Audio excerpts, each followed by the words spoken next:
पार्वती देव्यै नमः।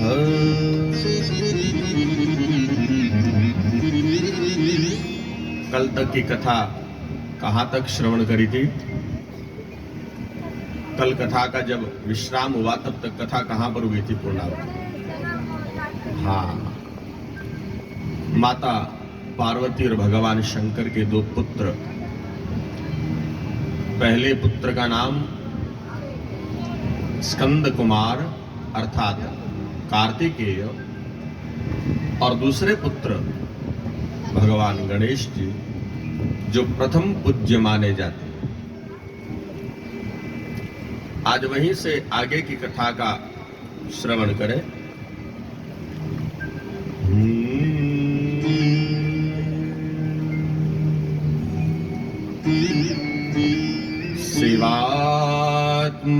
शिवात्मजेन स्कंदेन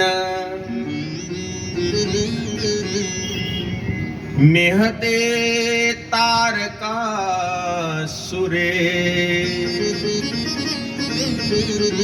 तत्पुत्रास्तु त्रयो दैत्यः पर्यतप्यन्मुनीश्वरः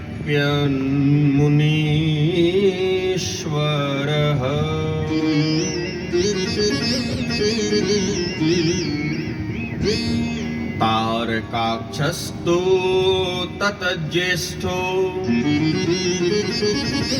विद्युन्माली च मध्यमः कमलाक्षः कनीयांश्च सर्वे तुल्यबला सदा।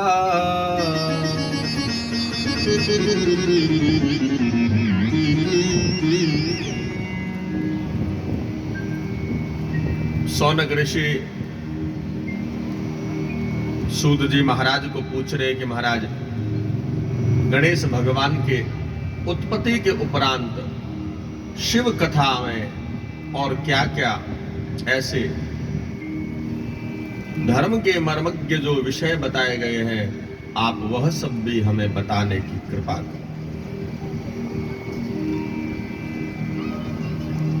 तारकासुर का संहार कर दिया गया था।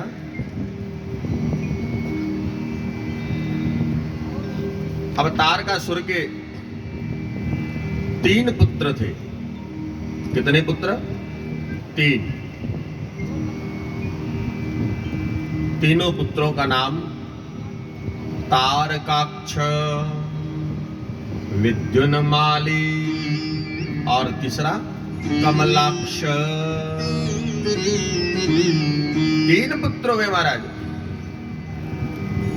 और 3 पुत्र पिताजी के संहार के उपरांत घोर तपस्या करने लगे। स्कंद कुमार ने तारकासुर का वध कर दिया ना, कार्तिकेय ने। तारकाक्ष सबसे बड़ा था, विद्युन्माली, मंजला और कमलाक्ष सबसे अनुज। और तीनों के तीनों ही पुत्र घोर तपस्या करने लगे महाराज। और तपस्या करने के लिए महाराज उन्होंने क्या किया? मनोहर भोगों का त्याग कर दिया। मनोहर भोग महाराज जो है ना, उन मनोहर भोगों को, मनोहर यानी जो मन का हरण करने वाले, वो मनोहर कहलाते। तो मनोहर भोगों का त्याग करके फिर तपस्या में महाराज वो लीन हुए। और तीनों ही पुत्र वसंत ऋतु में उत्सव सहित गीत वाद्य की ध्वनि और समस्त कामनाओं को त्याग करके तपस्या करने लगे। ग्रीष्म ऋतु महाराज, जैसे अभी ग्रीष्म ऋतु चल रही है, गर्मी की ऋतु, तो गर्मी की ऋतु में महाराज घर से यहाँ तक हम लोग आए ना तो लगता है अरे कितनी गर्मी है। हालांकि पंडाल में बैठते तो गर्मी नहीं लगती होगी ना, शायद आप लोगों को लगती है? नहीं लगती। सड़क मार्ग से जब तक आओगे तब तक तो लगेगी। अंदर बैठने के बाद में तो इतना एहसास नहीं होगा। 5 मिनट 10 मिनट आप लोग बैठ जाओगे ना तो इतनी नहीं लगेगी। तो इस गर्मी की ऋतु में पहले सूर्य भगवान इतने तेज तप रहे हैं और फिर चारों ओर सरकंडों के उपलों की अग्नि प्रज्वलित करके उसके बीच में बैठ गए और ऊपर सूर्य भगवान तप रहे हैं महाराज। सही तो कहते हैं मनोहर भोगों का त्याग करके एक लक्ष्य को प्राप्त करने के लिए भगवान का विनम्रता पूर्वक भगवान की तपस्या करने। महात्मा हेमंत ऋतु में पहाड़ों का आश्रय लेकर धीरता के संग स्थित हो गए, निराधार होकर चारों दिशाओं में निवास करने लगे। तुषार से आच्छादित शरीर वाले वे सब निरंतर जल से भीगे हुए रेशमी वस्त्र धारण करके शिशिर ऋतु में जल के बीच में खड़े होकर विषाद रहित होकर क्रमशः अपनी तपस्या को बढ़ाने लगे। कौन बढ़ाने लगे? तारकासुर के तीनों पुत्र। और एक ही भगवान की तपस्या, असुर जो थे ना अधिकतर एक भगवान की तपस्या करते थे, ब्रह्मा जी की। ब्रह्मा जी वरदान जल्दी दे देते थे। ओम ब्रह्मणे नमः, ओम ब्रह्मणे नमः, ओम ब्रह्मणे नमः।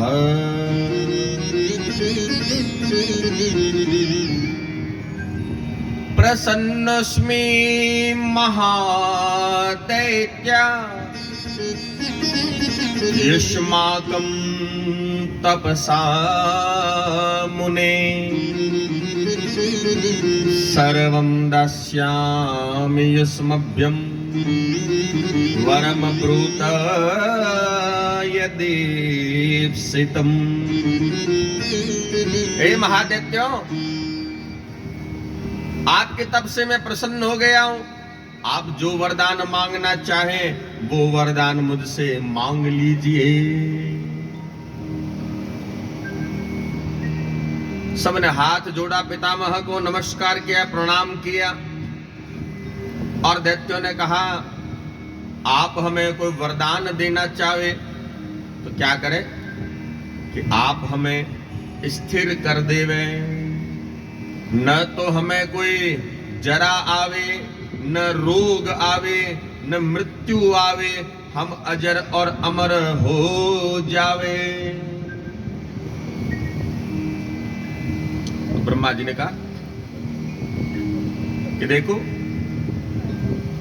ये अजर और अमर का जो वरदान है ये मत मांगो। अजर और अमर के अलावा यदि आप कोई भी वरदान मांगते हो तो देने में मैं समर्थ हूं। अजर और अमर का वरदान मत मांगो, क्योंकि हे असुरों, इस भूतल पर जो कोई भी जिसने जन्म लिया है उसे संसार को छोड़कर तो जाना ही जाना है महाराज। अब बात तो महाराज बड़ी छोटी सी गई पर समझ में आवे तब ना। क्या समझ में आनी है कि धरती पर महाराज अजर और अमर कोई भी नहीं हो सकता। हो सकता है क्या कोई अजर और अमर? कोई भी अजर और अमर नहीं हो सकता। अजर अमर तो केवल परमपिता परमात्मा ही है जो अजर और अमर है। बाकी तो संसार में महाराज जो भी आया है, जिसने शरीर धारण किया है, वो शरीर तो नष्ट होना ही होना है महाराज। क्यों? क्योंकि शरीर नाशवान है। शरीर कैसा है महाराज? हमारा शरीर हमारा नाशवान है, ये नष्ट होना एक दिन तो।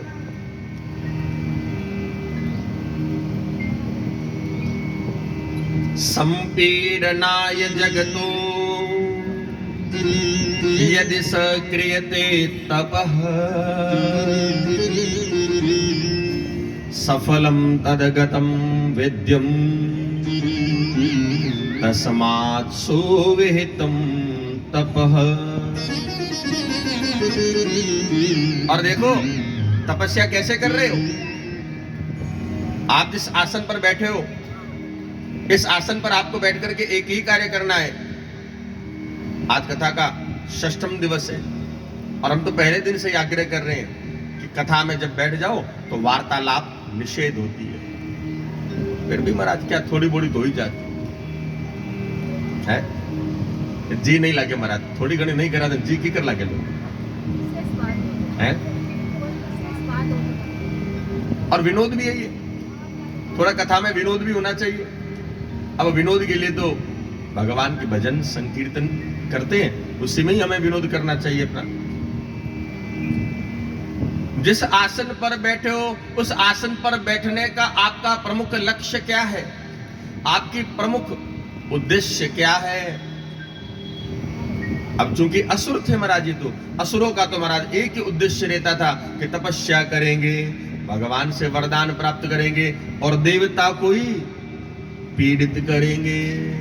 देवताओं को पीड़ित करते महाराज वो तो। असुर जाति क्या करती, असुर का और सुर का आपस में मेल मिलाप नहीं होता कभी भी। क्यों? देवताओं के नियम अलग थे, असुरों के नियम अलग थे। असुर यही सोचते थे कि हमसे बड़ा संसार में कोई नहीं है। देवता यह सोचते थे कि भगवान ने हमें बनाया है, इसलिए भगवान का आशीर्वाद हम पर है, इसलिए हम जगत का कल्याण करने के लिए रुके हुए हैं।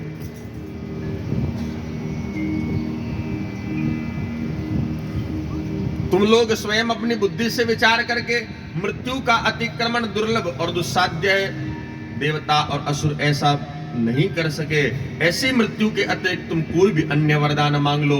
यदि तुमने मुंह में राम बगल में छुरी रखते ना महाराज, आदमी मुंह में तो महाराज राम राम राम राम राम और बगल में देखे तो ये लंबी छुरी महाराज है।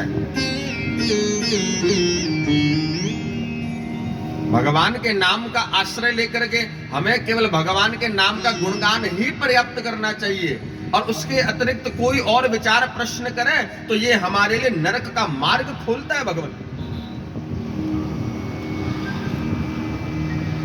आचरण शुद्ध रखना चाहिए, हमें अपने विचार शुद्ध रखने चाहिए। जब हम तपस्या करें तो हम भगवान के आश्रम में बैठे हैं, भगवान के आश्रय स्थली में बैठे हैं, तो विचार बिल्कुल शुद्ध होने चाहिए। किसी के प्रति भी हमारा किसी भी प्रकार का कोई ईर्ष्या, राग, द्वेष, गलत भावना कदाचित उत्पन्न नहीं करनी चाहिए। क्यों? क्योंकि जो करता है ना महाराज वो उस्ताद होता है। जो करने वाला महाराज बुरा बहुत होता है, करने वाले को महाराज हृदय बहुत लंबा चाहिए महाराज करने के लिए। क्या करने के लिए? तपस्या करने के लिए। और तपस्या का तात्पर्य केवल यही नहीं है कि गौमुखी में हाथ डाल करके बैठे और भगवान का नाम लेवे। ऐसे ही कर सकते हैं, ये भी एक तरीका है, और ऐसे बैठे बैठे भी कर सकते हो। काष्ठ की माला में, लकड़ी की माला में इतना दम नहीं है महाराज।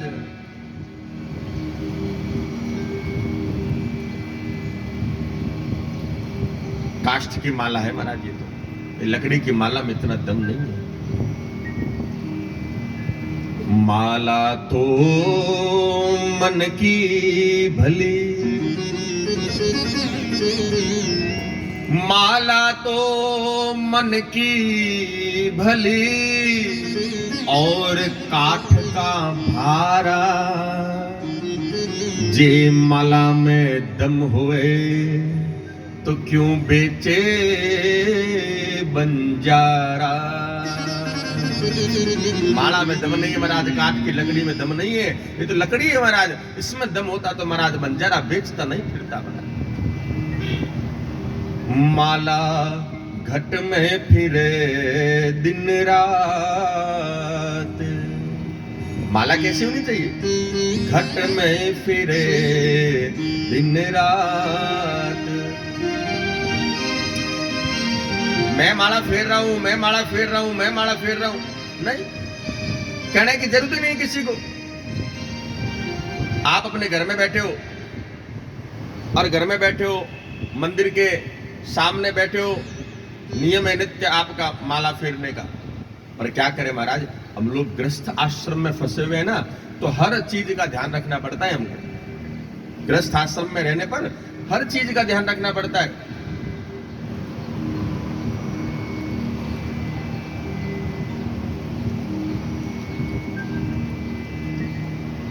पानी मर्यादा तोड़े तो नाश होता है, पानी मर्यादा तोड़े तो नाश होता है, और वाणी मर्यादा तोड़े तो विनाश होता है।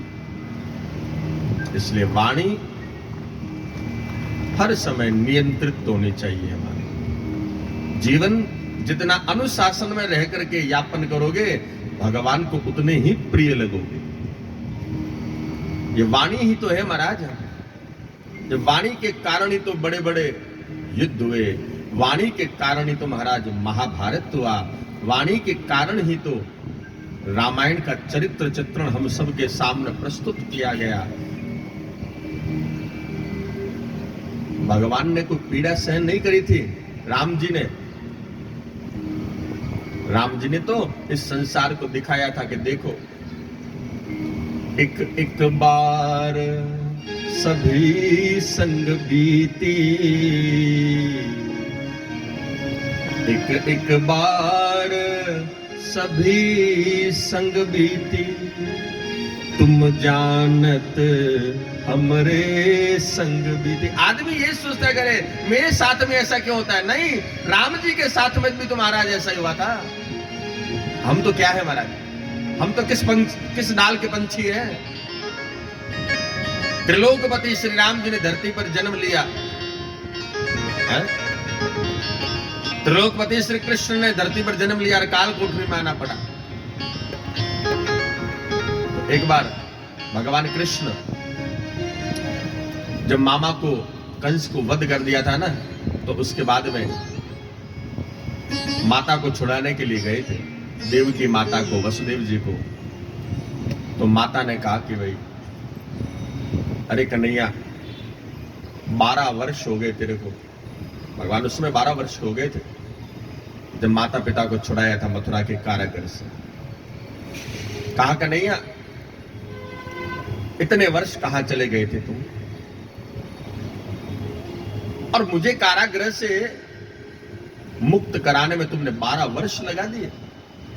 तुम चाहते तो क्षण भर का काम भी तुम्हारे लिए नहीं था, तुम हमें कारागृह से मुक्त करा सकते थे। प्रारब्ध का वश है ना जो महाराज। इस बात का ये बहुत बड़ा महत्वपूर्ण संदेश बताया है भगवान ने। भगवान कृष्ण ने कहा कि मां, तुम तो सब जानती हो ना कि नहीं नहीं कन्हैया, आज मुझे बता ही दे कि ये 12 वर्ष तुमने प्रतीक्षा क्यों करवाई।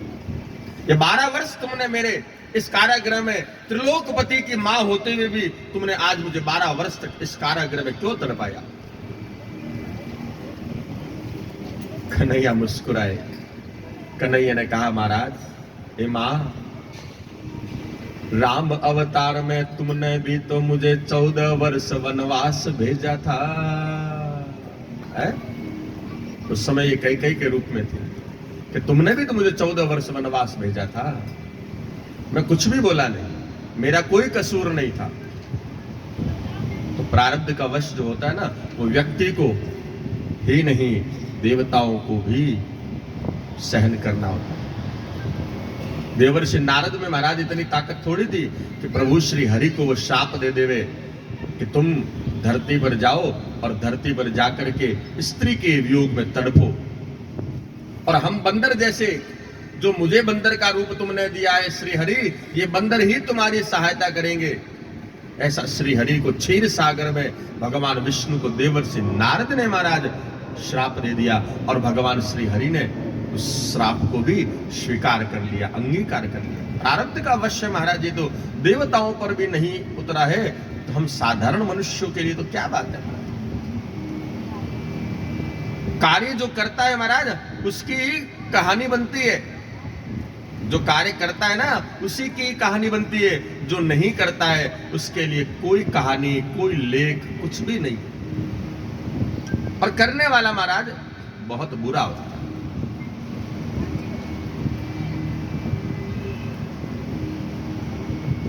और कभी कभी कई बार आदमी के मन में ये वहम आ जाता है कि मैं कर रहा हूं, मैं कर रहा हूं, मैं कर रहा हूं। नहीं, ये धरती पर रह करके भगवान ने क्या किया, हमें केवल निमित्त बनाया है कि मैं अपने स्वरूप को तुम्हें दे रहा हूं और तुम इस कार्य के लिए निमित्तार्थ हो। तुम केवल निमित्त हो, मैंने तुम्हें इस कार्य के लिए चुना है। ये बड़ा सौभाग्य की बात है महाराज, इसको समझने की जरूरत है। इस कार्य के लिए मैंने तुम्हें चुना है, इस कार्य के लिए मैंने तुम्हें नियुक्त किया है, भगवान ने नियुक्त किया है।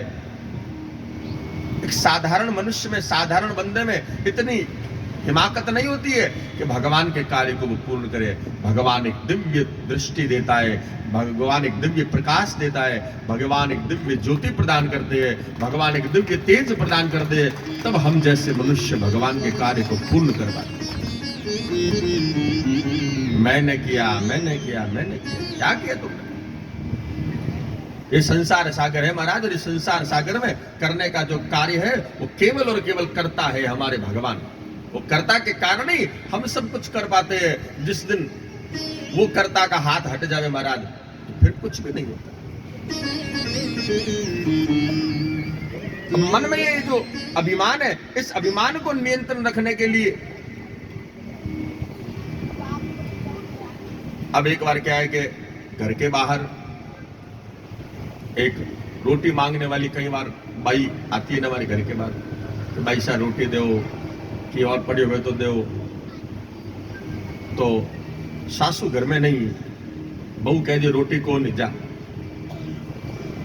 अब बा बेचारी पाछे जावन लाग गया, जावन लाग गई जने सासू रास्ते में मिल गई तो कहीं भाई क्या नहीं गई थारे घरे रोटी मांगने गई, रोटी मिली को नहीं कि क्यों कि थारे बहू उतर दे दियो। मारी बहू उतर देने वाली कौन हुए, चाल बार हागे घरे गई, माई ने गई, बहू ने कहो कि रोटी कोने कि ना कोने। तो वो सागी जवाब पाछो के आज रोटी का नहीं।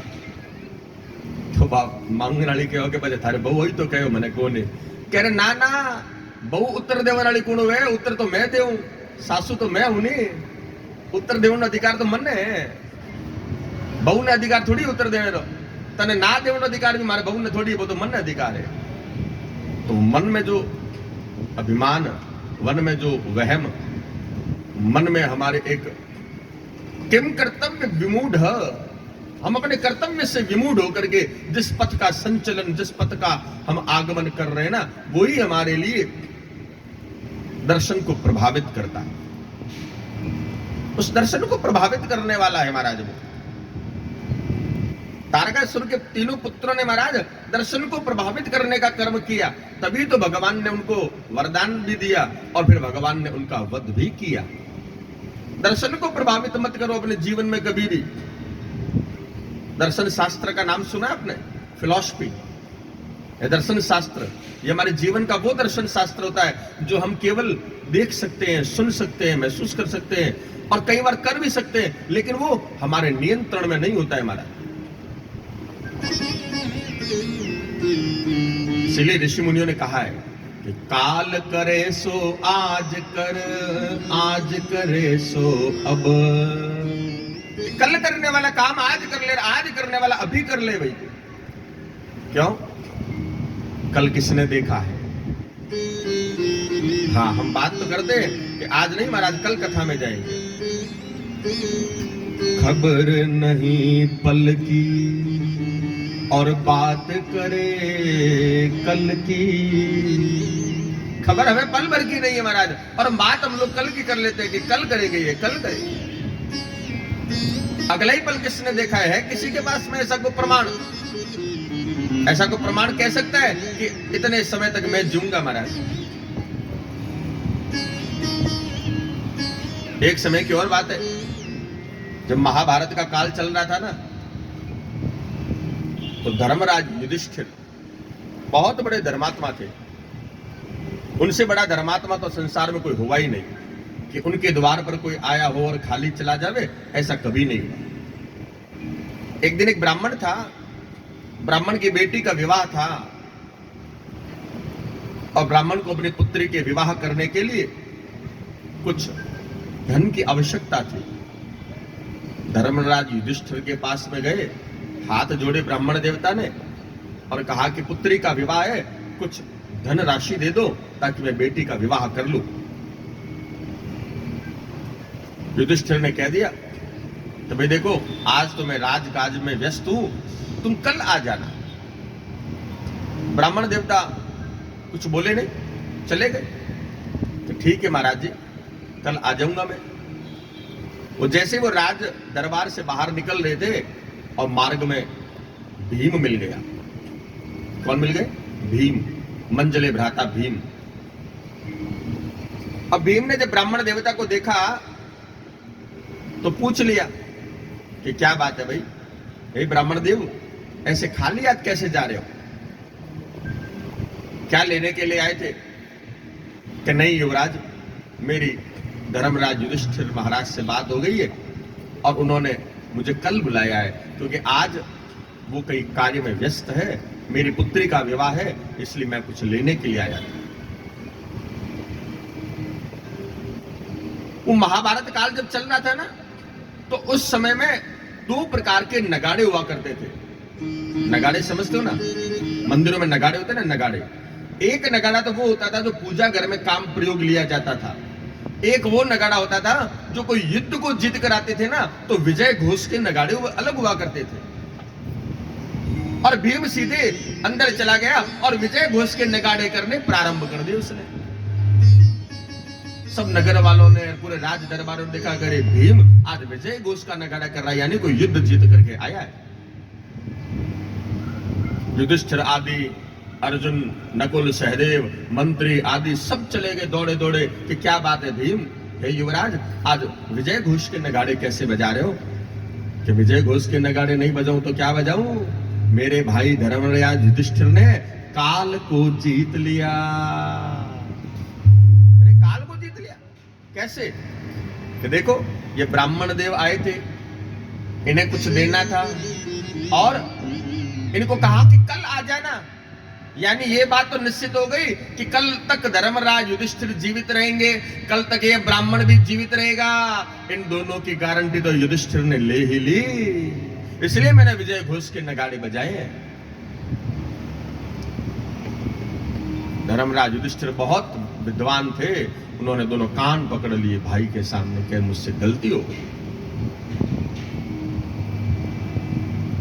इस कथा से कुछ समझे आप लोग कि दान देने के लिए कभी समय का प्रतीक्षा नहीं करना चाहिए। कि नहीं महाराज, अब तो तारो लाग जोड़े दान को देवानी, और तारो तो 2 महीने उतरे को नहीं, और देने वाला यदि मृत्यु को प्राप्त कर जावे तो उसका तो दान रह गया है। तारे में महाराज मांगलिक कर्म करना मना है, दान देना मना नहीं है। और दान महाराज किसको दिया जाना चाहिए, इसके लिए भी एक और गहरा प्रश्न है कि महाराज गौ दान करना है हमको, है? गौ दान करना है, स्वर्ण का दान करना है, कपड़ों का दान करना है, वस्त्र का दान करना है, धान्य का दान करना है। दान करने से पहले एक बात का विशेष ध्यान रखना चाहिए होता है। हमारे शास्त्रों में, पुराणों में एक बात बताई गई है कि दान उसी को देना चाहिए जो दान की प्रतिपूर्ति को पचा सकता हो, जो दान लेने के योग्य हो, जो दान लेने की जरूरत को पूरा करता हो।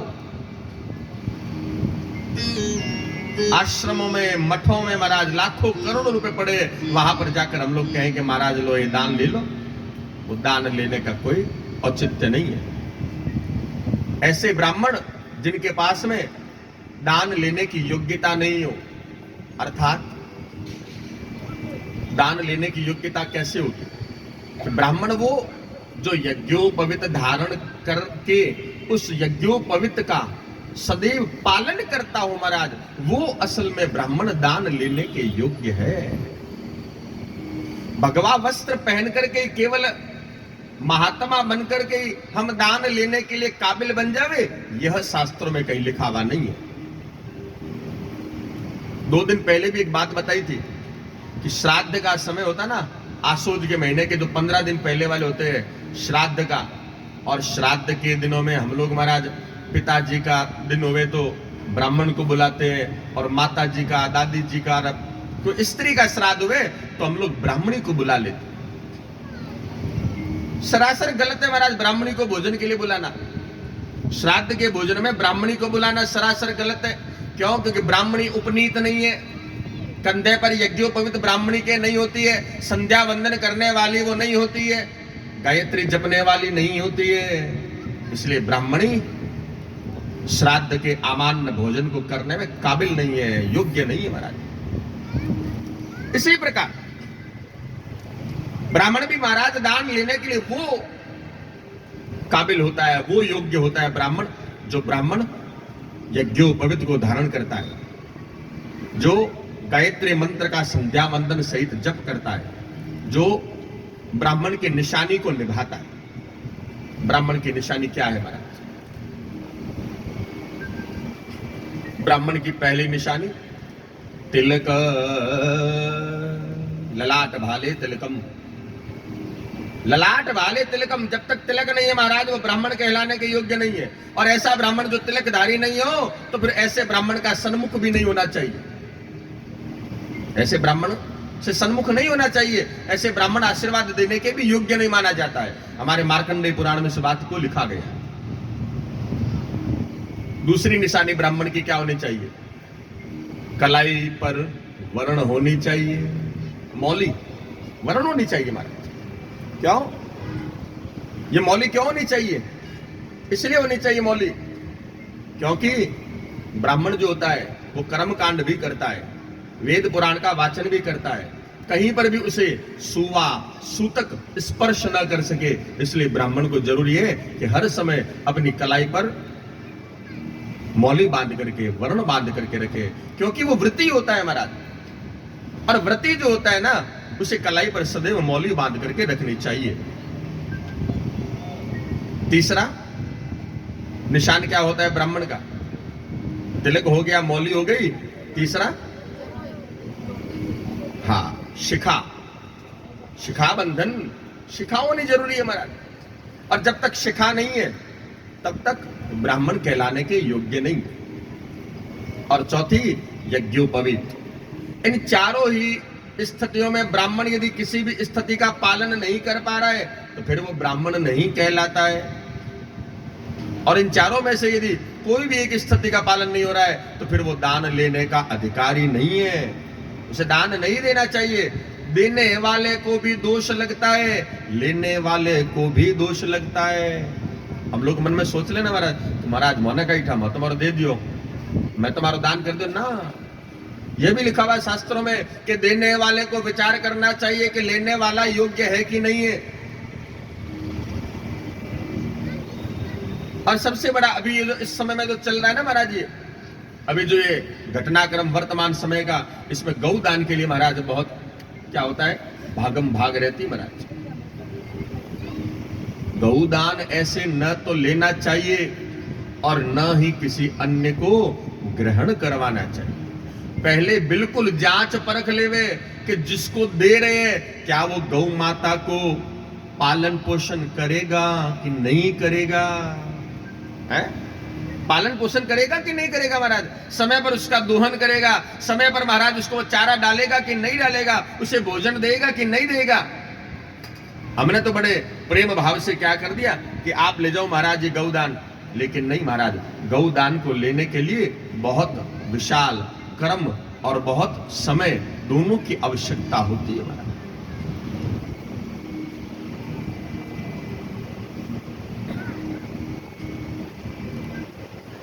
ये सुर और असुरों में यही तो फर्क है ना महाराज, कि सुर जो थे, देवता जो थे, वो हमेशा हमारे शास्त्रों के, पुराणों के, वेदों के नियमों के अनुसार चलते थे, और असुर जो होते थे वो उनके विपरीत चलते थे। तभी तो उनको असुर कहा गया महाराज। और क्यों कहा असुर उनको? और असुरों के लिए महाराज कोई प्रजाति अलग थोड़ी थी, दोनों ही कश्यप जी के पुत्र थे। देवता और दैत्य दोनों ही कश्यप जी के पुत्र थे। एक दिति के पुत्र है, एक अदिति के पुत्र है, एक पिता की दोनों संतान है, लेकिन उन्होंने वेदों के मार्ग को अनुगामन नहीं किया और देवताओं ने वेदों के मार्ग को अनुगामन कर लिया, इसलिए देवता कहलाए महाराज। और एक बात और है महाराज यहां पर भी, कि कथा में आए हो महाराज, और कथा में बैठ करके हम यदि कथा से विरुद्ध आचरण कर रहे हैं तो क्या कहेंगे कि बिना कहे जो कार्य करे वो देवता। बिना कहे महाराज जो कार्य कर लेवे वो देवता, कहने के बाद कर लेवे तो मिनख है, मनुष्य है, और कहने के बाद में भी न करे तो, अब मैं क्या बोलूं महाराज, आप सब जानते हो उसके विषय में, तो वो तीसरा शब्द क्या है कि कहने के बाद में भी न करे तो फिर न तो महाराज वो देवता है और न मिनख मनुष्य है, तो फिर तीसरी प्रजाति कौन सी है? जानवर की है? कहने के बाद में भी न करे तो क्या होता है ना कि कई बार अक्सर हमें किसी विषय का ज्ञान का अभाव होता है कि फला ज्ञान हमको नहीं है महाराज, तो कोई ज्ञान देने वाला मिल जावे, गुरु से मार्गदर्शन ले लेवे, माता पिता से मार्गदर्शन ले लेवे, अपने से बड़े बुद्धिमान का मार्गदर्शन ले लेवे। अब उनका मार्गदर्शन तो महाराज ले लिया, लेकिन मार्गदर्शन को माना नहीं, तो फिर क्यों लिया हमने ज्ञान को?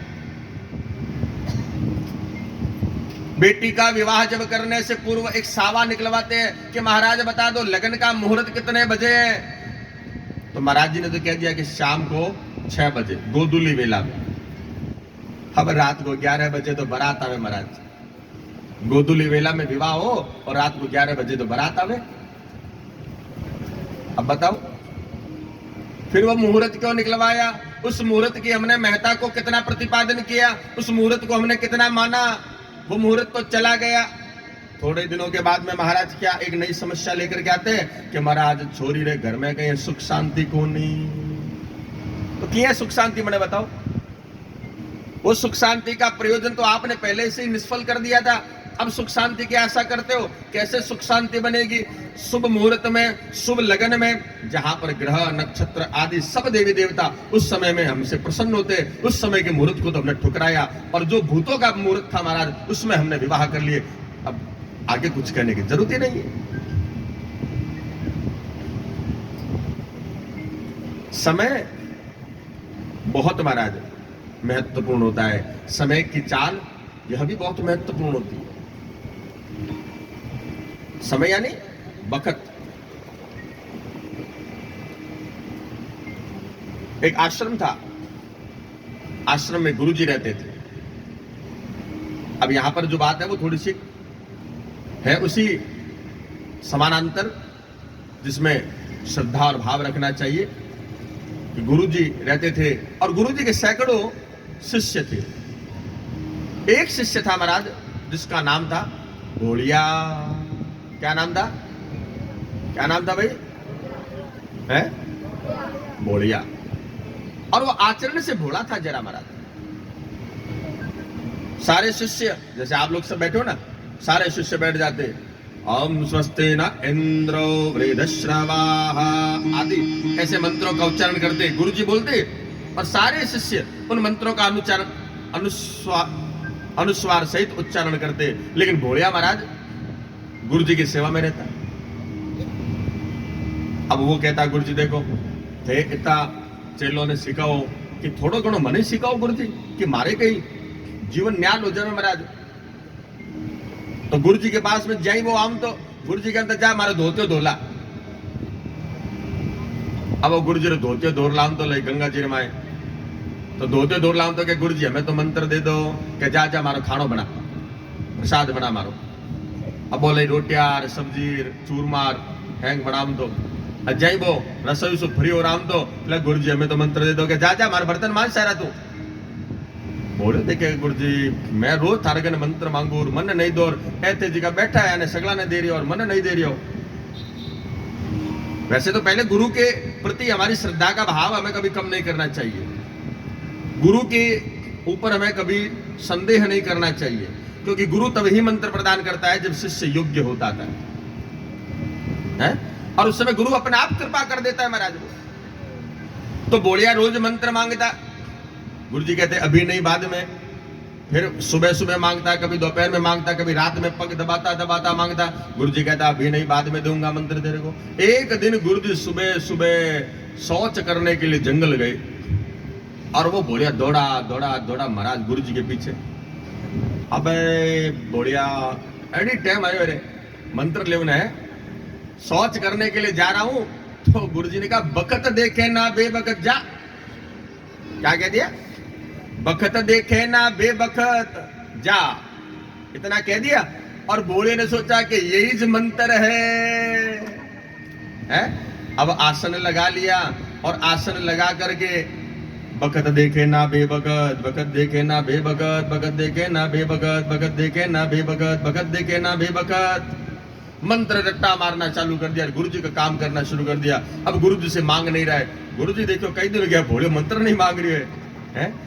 और भोले ने तो मंत्र आप मिल गयो कि बकत देखे ना बेबकत। गुरु के प्रति श्रद्धा भाव था महाराज, उसका समर्पण का भाव था, लेश मात्र भी उसमें अकिंचन नहीं था। अब पूर्ण श्रद्धा भाव से उसने गुरु जी के मंत्र को जपना प्रारंभ कर दिया। एक दिन प्रातः काल में सुबह सुबह एक अर्थी जा रही थी,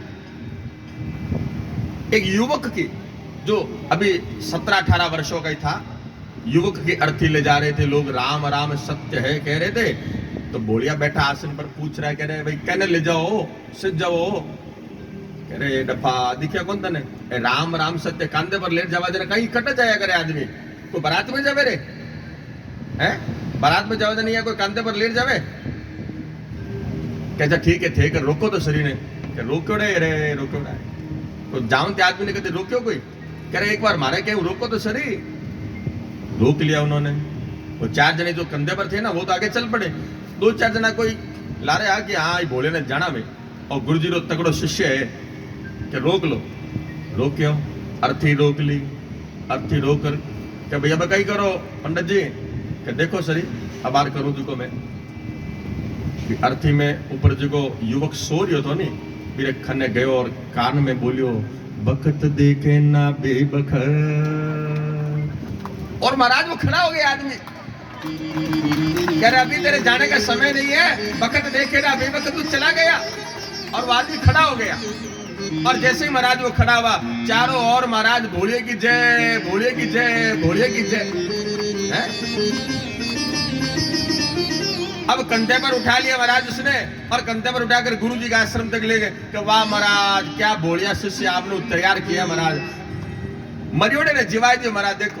और कई चीजें कह रहे भोलिया मैं तने को मंत्र कर दियो कि गुरु जी थे सोच करने के यार मैं थाने को मंत्र दो थे कहो कि बखत देखे ना बेबखत। मैं तो कोई मंत्र रट रही हूं।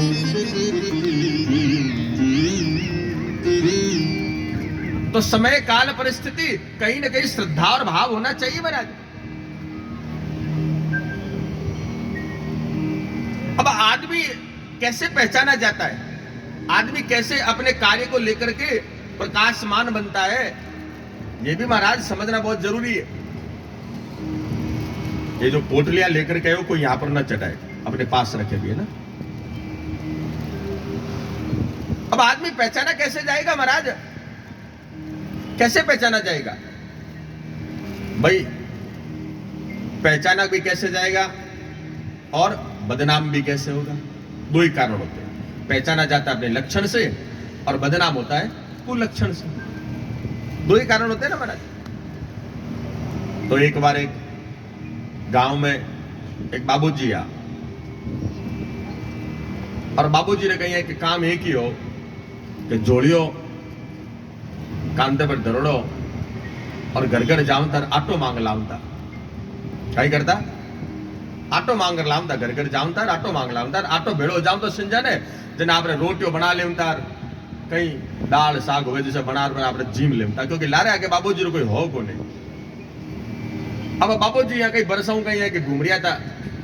गांव में मारो फिक्स नियम हो कि फलाने रे घरे जावनो है, एक कटोरी आटो मिल जावनो है, इरे घरे जावनो है तो कहीं काकड़ियार लोहियार टींडसियार कहीं मिल जावे, मारो काम चल जावे है। अब बाबूजी कहीं है कि 75 साल का हो गया उम्र में, हमें बाबूजी घड़ो फिरीजे नहीं है। जन बाबूजी कहीं है कि आपने देखो सुनो ये कथा भी थोड़ी महत्वपूर्ण है। अब बाबूजी घड़ो फ्रीज तो नहीं हो, 75-80 साल हो जाए आदमी घड़ो घूमी जे कोने। सेलेक्टेड घर में जाऊं था आपरे 10-15 घर होता बाव में जाऊं था आप आटो कर ले आऊं। अब आटो तो कर ले आऊं पर बाबूजी में रोटियां नहीं बनी थी। जनी कहने कहने कहता कणी कहने कहता कणी कहने कहता कि ले तुम्हारे रोटियों बना दे, कणी कहने कहता। एक दिन कहीं है कि बाबूजी आटो लावते लावते ने कहीं है कि भूख घनी लागी,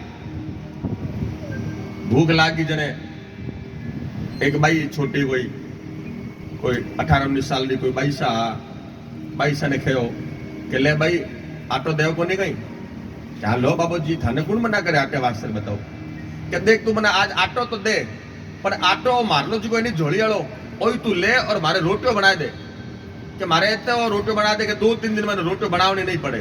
अबे मारा हार्ड काम करे कौन है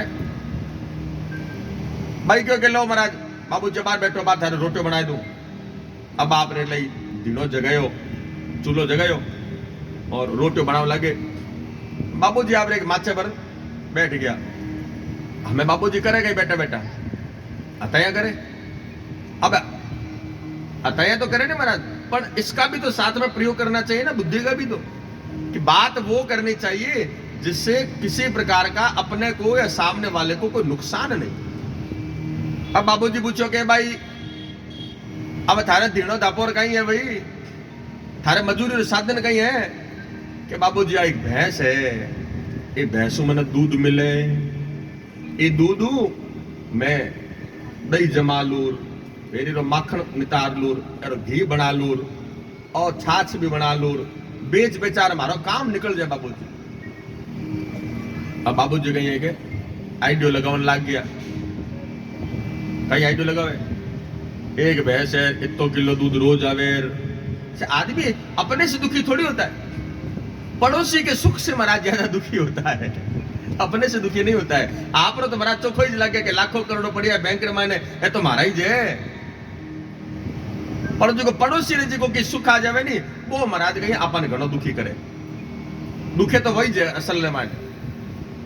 तो बाबूजी के हाँ आ तो आपने रोज भैंस ने तो दूध देवे तो घी निकल जावे अरे तो माल चकंदा हो जावे जोर रहा के भाई सुने अब बाबूजी देखो सूतो सूतो ने कहीं याद आयो कि भाई आ तारी भैंस मर जावे जने ले रे बाबूजी हूं थारे रोटियो करूं तू मारी भैंस ने मारे।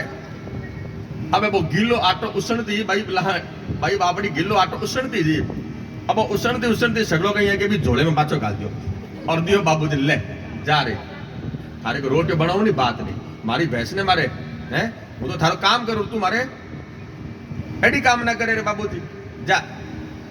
अब वो बाबूजी लाई कहीं करे वे झोले ने पाछो कांधे पर धर लियो। अब वो आटो कहीं है कि जो गिलो होड़ो नहीं वो झोले के मैं झरन लाग गयो। अब आगे आगे चाले बाबूजी लारे कहीं जरा पूछे बाबूजी देखो थारो कहीं जरे कि मारा लखन जरे है के मारा लखन जरे कान है तो मेरे भैंस मारनो केवन तो कान है बापड़ी बा मारे पाछो आटो गिलो गालती ए मारा लखन जरे। तो आदमी लक्षण से ही प्रकाशित होता है और लक्षण से ही बदनाम होता है। इसलिए सटीक आदमी को हमेशा अपने निश्चित होकर के एक दिमाग रख करके हमेशा उस पर क्रियान्वयन करना चाहिए कि मैं जो कर रहा हूं उससे कोई और दूसरा दुखी नहीं।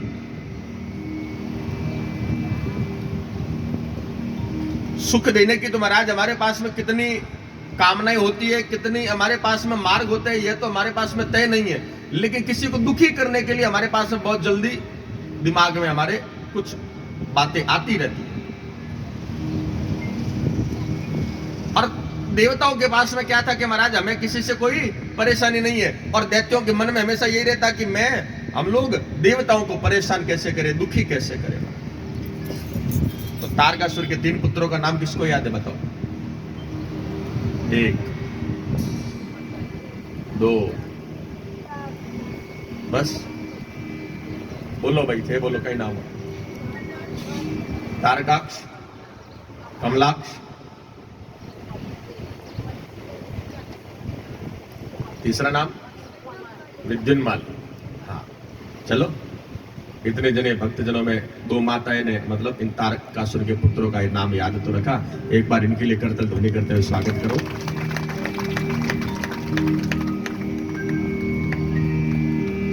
पहले दिन से अपना तो ये चल रहा है ना महाराज कि हम कथा के बीच बीच में संवाद स्थापित करते रहना चाहिए। और ये संवाद स्थापित करने से क्या लाभ है हानि तो कुछ है ही नहीं। लाभ क्या होता है कि हमारी स्मरण शक्ति उस कथा के प्रति और बढ़ती जाती है। ब्रह्मा जी ने कहा कि जो आप मांगना चाहते हो आप मांग लो लेकिन अजर अमर का वरदान मत मांगो। तो दैत्य बोले महाराज हमारे पास में ऐसा कोई स्थान नहीं है जिसमें शत्रु प्रवेश न कर सके, वहां हम सुख से निवास कर सके। आप ऐसे 3 नगरों का निर्माण करके हमें प्रदान कर दीजिए, जो परम अद्भुत, सब संपत्तियों से संपूर्ण और देवताओं के लिए सर्वथा अनतिक्रमणीय हो। अनतिक्रमणीय यानी कि देवता सीधे सीधे हमारे उन स्थानों में प्रवेश नहीं कर पाते।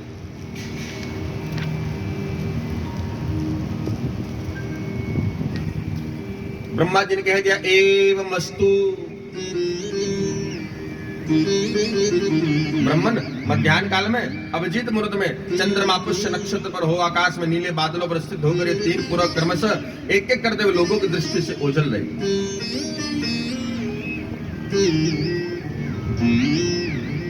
अब ब्रह्मा जी ने शिव जी का स्मरण करते हुए कह दिया कि एवं अस्तु, और अब उन्होंने मय दानव को आज्ञा दी कि हे मय, तुम सोने चांदी और लोहे के 3 नगरों का निर्माण कर दो। समक्ष यम को आज्ञा प्रदान कर ब्रह्मा जी उन तारक पुत्रों को देखते देखते अपने ब्रह्मलोक में पधार गए। वैशाख मास का महीना है ना महाराज जी।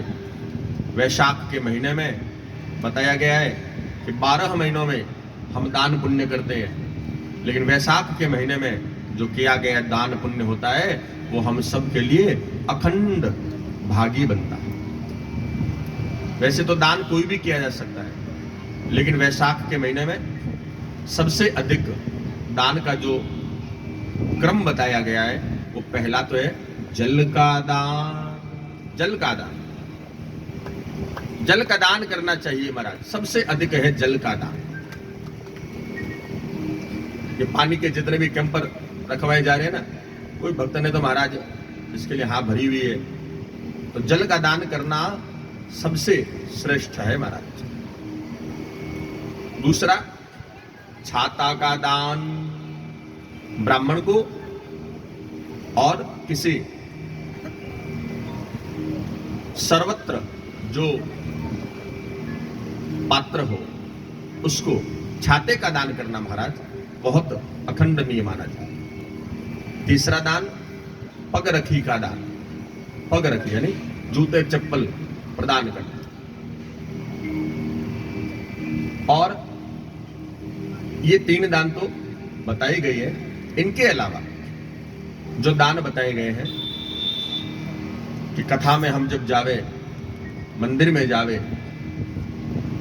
मंदिर में जाए तो यथाशक्ति द्रव्य दक्षिणा भगवान को प्रसन्न करने के लिए पुजारी जी को हम प्रदान करें। श्रीमद् भागवत हो, शिव पुराण हो, अन्य कोई पुराण की कथा वैशाख के महीने में सुन रहे हैं तो स्वर्ण का दान भी अति उत्तम दान बताया गया है। सोने का दान, स्वर्ण का दान अति उत्तम है महाराज। अब स्वर्ण महाराज चाहे वो इतना सा भी भले क्यों नहीं है, लेकिन वो स्वर्ण का दान उत्तम है। और स्वर्ण का दान महाराज हम यथासंभव शक्ति से नहीं कर पा रहे तो हमें रजत का दान करना चाहिए। रजत यानी चांदी का दान करना चाहिए। वो सब हमारी शक्ति के ऊपर निर्भर करता है कि हमारी शक्ति है कि नहीं। भगवान शिव जी के ललाट में जटाजूट में चंद्रमा विराजमान है। भगवान शंकर जी की जटाओं में चंद्रमा विराजमान है। और चंद्रमा का जो कारक होता है ना, वो होता है श्वेत। श्वेत रंग जो है वो चंद्रमा का कारक माना जाता है। और रजत यानी चांदी भी जो होती है वो श्वेत होती है। चांदी के पात्र में यदि काजू जो सफेद होते हैं उनको हम भगवान शंकर जी को अर्पण करते हैं तो कहा जाता है भगवान शंकर ऐसी शीतलता जीवन में प्रदान करते हैं जिस शीतलता के लिए इस संसार का प्रत्येक भक्त अनुभूति करने के लिए हर समय लालायित रहता है। प्रेम से बोलिए।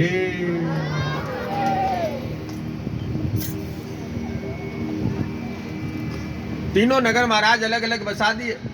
तारक पुत्रों से महाराज वो पीड़ित,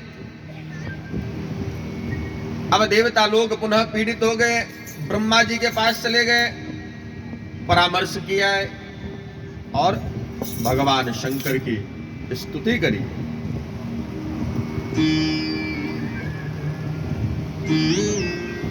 भगवान शंकर की स्तुति करी। आइए हम सब भी भगवान शंकर की स्तुति करते हैं।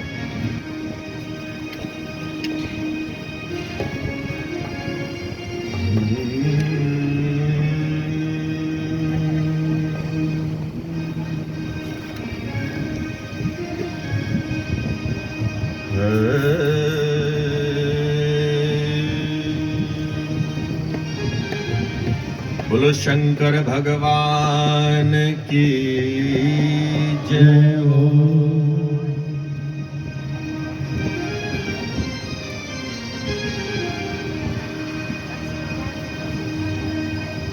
नागेन्द्रहाराय त्रिलोचनाय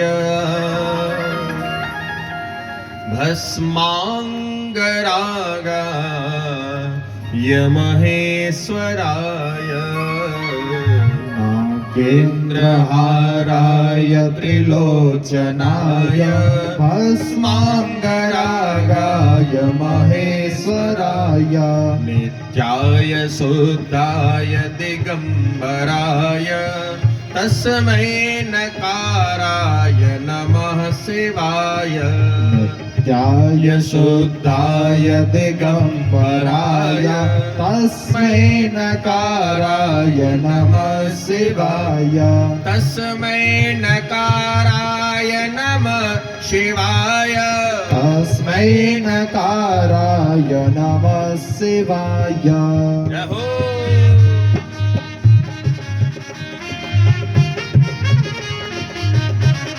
जय हो। आप भगवान शंकर को राजी करने के लिए देखो, एक ये पार्वती है खाली है। हाँ, ये पार्वती पहले दिन से क्या हो रही है, भगवान को राजी करने में लगी हुई है। हाँ,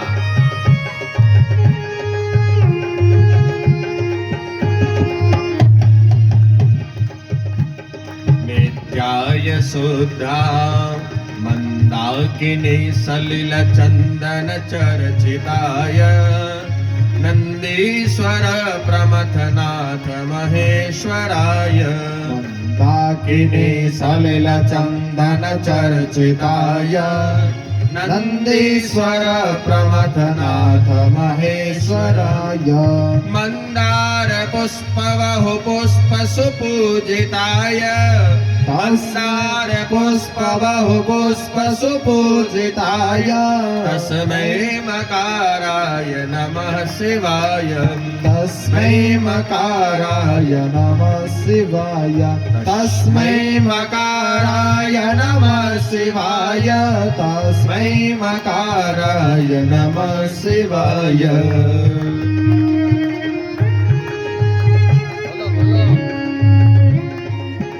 हर हर महादेव, हर भोले।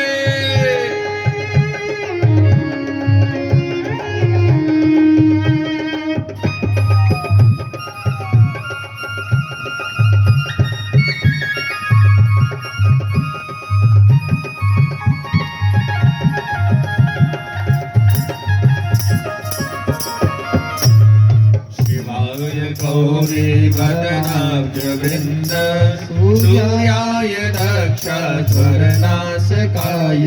शिवाय गौरी वदनाब्ज वृंद सूर्याय दक्षाध्वरनाशकाय। श्रीनीलकंठाय वृषध्वजाय। श्रीनीलकंठाय वृषध्वजाय तस्मै शिकाराय नमः शिवाय। तस्मै शिकाराय नमः शिवाय। तस्मै शिकाराय नमः शिवाय। तस्मै शिकाराय नमः शिवाय। आप सभी भगवान की सेवा करने के लिए करते भले तो करते रहे बराबर।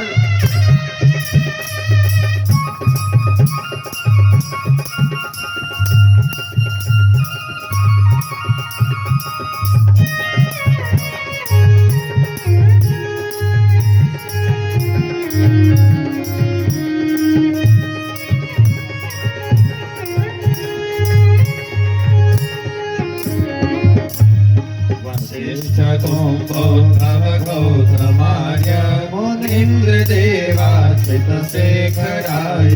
वसिष्ठ कुंभोद्भव गौतमार्य मुनीन्द्र देवार्चित शेखराय। चंद्रार्क वैश्वानर त्रिलोचनाय तस्मै वकाराय नमः शिवाय चन्द्रार्कवैश्वानरलोचनाय तस्मै वकाराय नमः शिवाय तस्मै वकाराय नमः शिवाय तस्मै वकाराय नमः शिवाय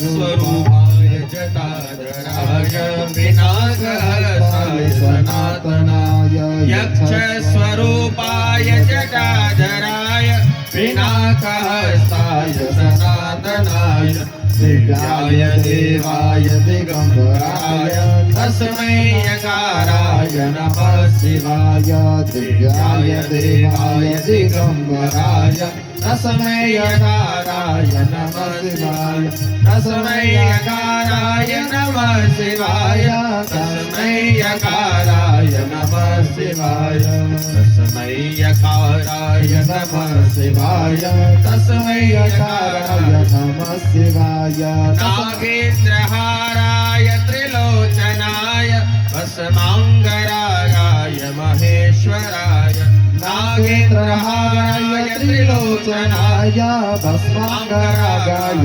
महेश्वराय नित्याय शुद्धाय दिगंबराय तस्मै नकाराय नमः शिवाय नित्याय शुद्धाय दिगंबराय तस्मै नकाराय नमः शिवाय पंचाक्षरमिदं पुण्यं यः पठे शिवसन्निधौ शिवलोकमवाप्नोति शिवेन सह मोदते।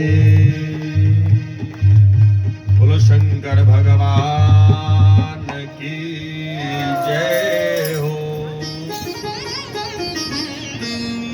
भगवान शंकर की स्तुति करे पंचाक्षर मंत्र है और कहते हैं इस पंचाक्षर मंत्र को जो कोई सुन लेता है, गा लेता है, स्मरण कर लेता है, गायन कर लेता है, बोल लेता है, उसे शिवलोक की प्राप्ति हो जाती है। तारक पुत्रों से पीड़ित देवताओं ने यही भगवान शंकर जी को स्तुति करी और शंकर भगवान ने कहा कि आप बिल्कुल भी चिंता ना करें। त्रिपुर के विनाश के लिए देवता जब विष्णु भगवान से निवेदन करे, विष्णु भगवान ने भूत समुदाय को प्रकट करने और भूतों का पलायित होना, विष्णु भगवान द्वारा देव कार्य की सिद्धि के लिए उपाय करना और शंकर जी ने त्रिपुर नाश के लिए हाँ करना कि अब चिंता मत करो, मैं इन त्रिपुर विनाशकों का नाश कर दूंगा। ये त्रिपुर विनाशक क्यों कहलाए? क्योंकि तीन भाई थे, तारकाक्ष, विद्युन्माली और कमलाक्ष।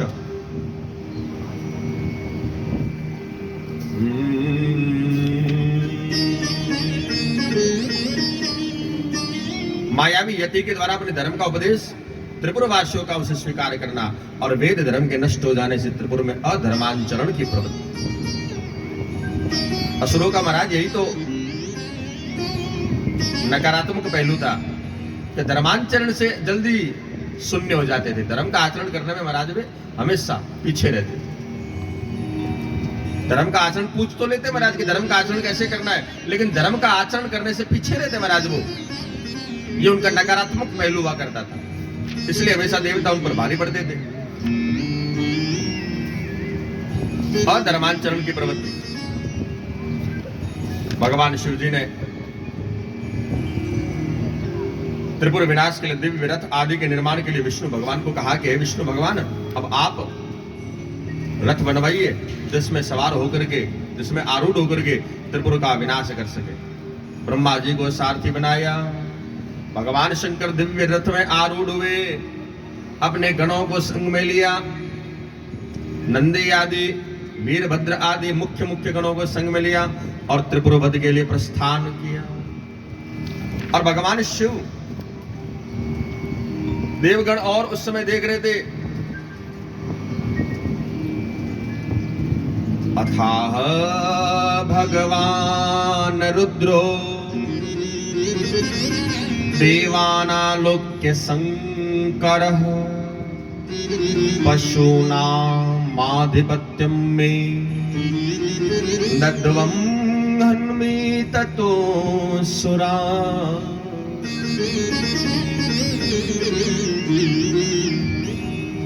भगवान शंकर ने उस समय सब देवताओं को कहा कि आप मुझे पशुओं का भी अधिपति बना दे तो मैं असुरों का वध कर दूं।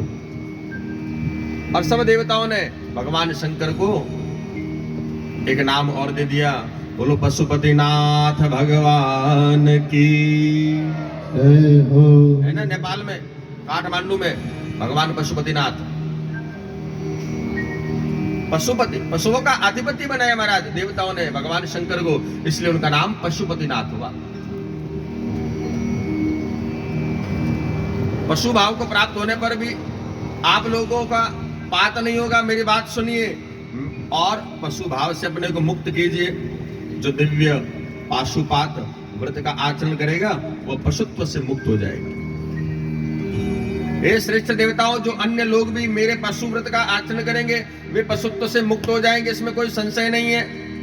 निष्ठा पूर्वक 12 वर्ष, 6 वर्ष और 3 वर्ष तक जो मेरी उपासना करेगा वह पशु भाव से छूट जाएगा। क्या कहा कि 12 वर्ष कर ले, 12 वर्ष नहीं करे तो 6 वर्ष कर ले, और 6 वर्ष नहीं कर सके तो 3 वर्ष तक के लिए कर ले मेरी आराधना है, तो पशु भाव से महाराज मुक्त हो जाएगा। इस प्रकार के स्वरूप वाले सबके लिए सुखदायक अखिलेश्वर महेश महेशानी त्रिपुर को मारने के लिए चल पड़े। और जैसे ही वो त्रिपुर का संधान करने के लिए, त्रिपुर का वध करने के लिए चले, गणेश भगवान ने विघ्न उत्पन्न कर दिया। कैसे? आकाशवाणी हुई और आकाशवाणी बोली कि जब तक गणेश भगवान को नहीं मनाओगे तब तक आप त्रिपुर का वध नहीं कर पाओगे। हे भोलेनाथ, आपने तो माता पार्वती के कहने के कारण गजानन जी महाराज को सबसे पहले प्रथम गणाध्यक्ष बनाया था, और आप ही गणाध्यक्ष को भूल रहे हो, गणाध्यक्ष की सेवा नहीं कर रहे हो।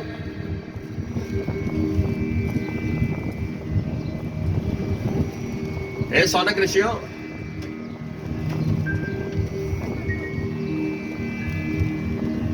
गणाध्यक्ष महाराज की, गजानन जी महाराज की भगवान शंकर ने पूजा अर्चना करी, और शिव जी ने अपने पुत्र का विघ्न विनाश का गणेश जी का पूजन किया।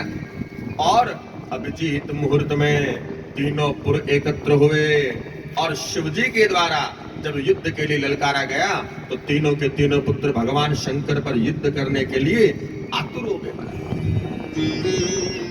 तीनों ही पुत्र आतुर एक साथ हुए महाराज, और भगवान शंकर ने भी एक ही पाशुपात अस्त्र चलाया और तीनों ही त्रिपुर विनाश के लिए संपूर्ण वध कर दिया।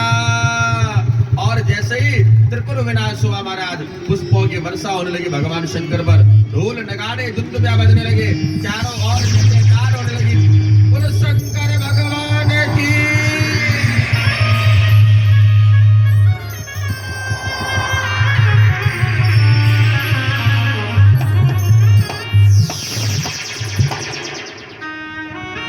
हे सौनकादि ऋषियों, त्रिपुर के अनंतर, त्रिपुरदाह के अनंतर शिव भक्त मय दानव का भगवान शिव की शरण में आना।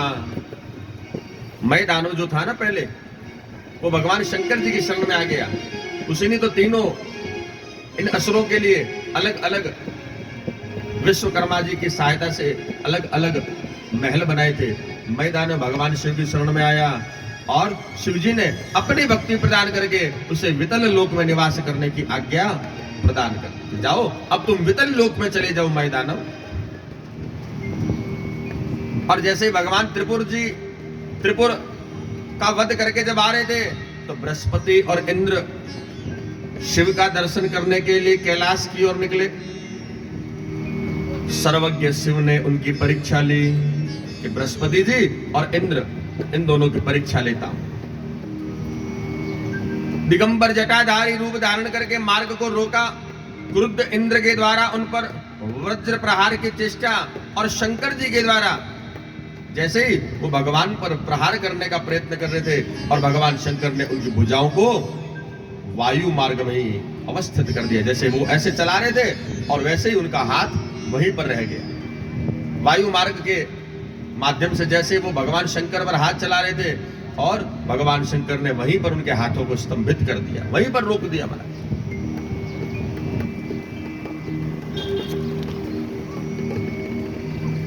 अब आपको एक कल का प्रसंग याद होगा कि भगवान शंकर के कार्तिकेय उत्पन्न होने से पूर्व एक भगवान का और पुत्र था। नाम याद है किसी को? जिसने वो पुत्र उत्पन्न कैसे हुआ? जब भगवान कई वर्षों तक तपस्या कर रहे थे और तपस्या करके जब उनके नेत्र खुले तो उनके ललाट से, क्या नाम है, उनके ललाट के पसीने से कुछ बूंदे धरती पर गिरी। मंगल भाउमा माता ने देखो कथा को याद रखती है। एक बार इन माताओं के लिए जोर से कीर्तन ध्वनि कर दीजिए भाई, स्वागत कर दीजिए इनका।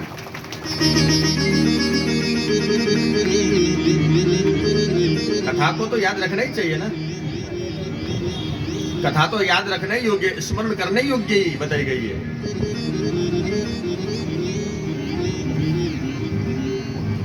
और भौम जब उत्पन्न हुआ और उससे पहले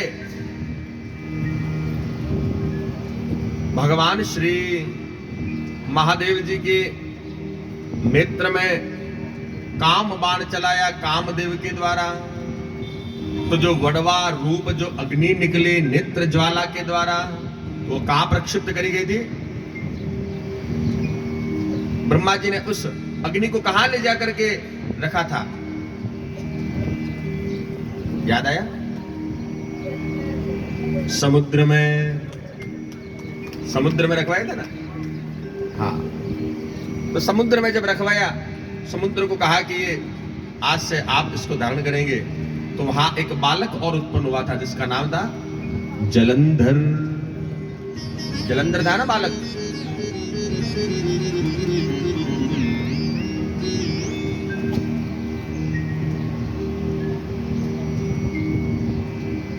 चार समुद्र में प्रक्षिप्त भगवान शंकर की नेत्राग्नि से समुद्र के रूप में जलंधर का प्रकट हुआ, और जलंधर जब प्रकट हुआ तो काल नेमी की पुत्री वृंदा के संग में उसका विवाह हुआ। जलंधर का वृंदा के संग में विवाह हुआ। शिव की परम अद्भुत लीला श्रद्धा पूर्वक सुने, भक्त योगियों की भक्ति प्राप्त करते हैं। शिव जी के तीसरे नेत्र से वह तेज जो खारे समुद्र में फेंक दिया, वह शीघ्र बालक रूप में हो गया। और बालक भी महाराज ऐसा जो सब लोगों को भय देने वाला था। महाराज गंगा सागर के संगम पर स्थित बड़े ऊंचे स्वर में रुदन कर रहा था। पृथ्वी बार बार कंपित हो रही थी, स्वर्ग और सत्य लोग भी उसके स्वर से बहरे हो गए थे। इतना तेज रुदन कर रहा था महाराज, देखो कि सत्य लोग तक उसकी आवाज जा रही थी। हे विप्रेंद्र, हे मुनियों, व्याकुल समस्त देवता पितामह ब्रह्मा की शरण में गए। बोले हे लोकाधीश, ये जो बालक की इतनी अकल्पनीय असहनीय जो इतने रुदन की जो ध्वनि आ रही है, आप उस ध्वनि का विनाश करें। ब्रह्मा जी भी आश्चर्यचकित हो गए कि अरे हाँ, ये कौन है, कहां जाने की इच्छा करने लगे। पृथ्वी पर आए, समुद्र के किनारे गए। ब्रह्मा जी भी देवताओं के संग में। जो ही ब्रह्मा जी आए, समुद्र की गोद में बालक को देखा। ब्रह्मा को आया देखकर देव रूप धारण करके सागर ने सिर झुकाया, प्रणाम किया और बालक को उनकी गोद में डाल दिया। ब्रह्मा जी ने समुद्र से कहा, हे जलराशि, शीघ्र बताओ ये बालक किसका पुत्र है। समुद्र ने ब्रह्मा जी की गोद में डाल दिया। तो ब्रह्मा जी ने पूछा कि बताओ तो सही, ये बालक किसका है महाराज जी। समुद्र बोला, हे ब्रह्मन, गंगा सागर के संगम पर यह बालक अकस्मात प्राप्त हुआ और मैं नहीं जानता कि यह बालक किसका है।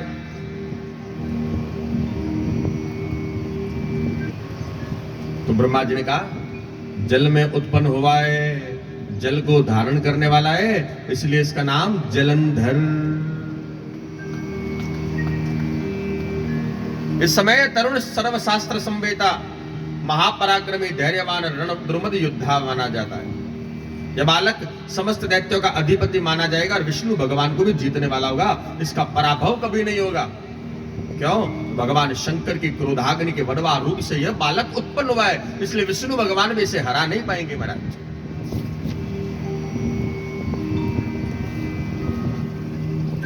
राहु के सिर छेदन करने से समुद्र मंथन जब हुआ था ना, तो राहु नाम का दैत्य कहां आ गया था?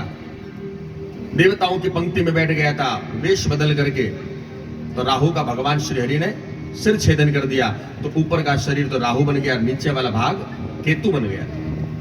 तो राहु नामक दैत्य था महाराज, उसका जब सिर छेदन कर दिया गया समुद्र मंथन के समय में, तो देवता लोगों ने छल को जानकर जलंधर ने क्रोधित होकर के स्वर्ग पर आक्रमण कर दिया। जलंधर इतना क्रोधित हुआ, स्वर्ग पर आक्रमण कर दिया और इंद्रादि सब देवी देवताओं को उसने पराजय कर दी। अमरावती पर जलंधर का आधिपत्य हो गया और भयभीत देवता सब लोग सुमेरु पर्वत की गुफा में जाकर के छिप गए। जलंधर से भयभीत देवता विष्णु भगवान के पास गए और विष्णु भगवान के पास में जाकर के उन्होंने विष्णु भगवान की स्तुति करी।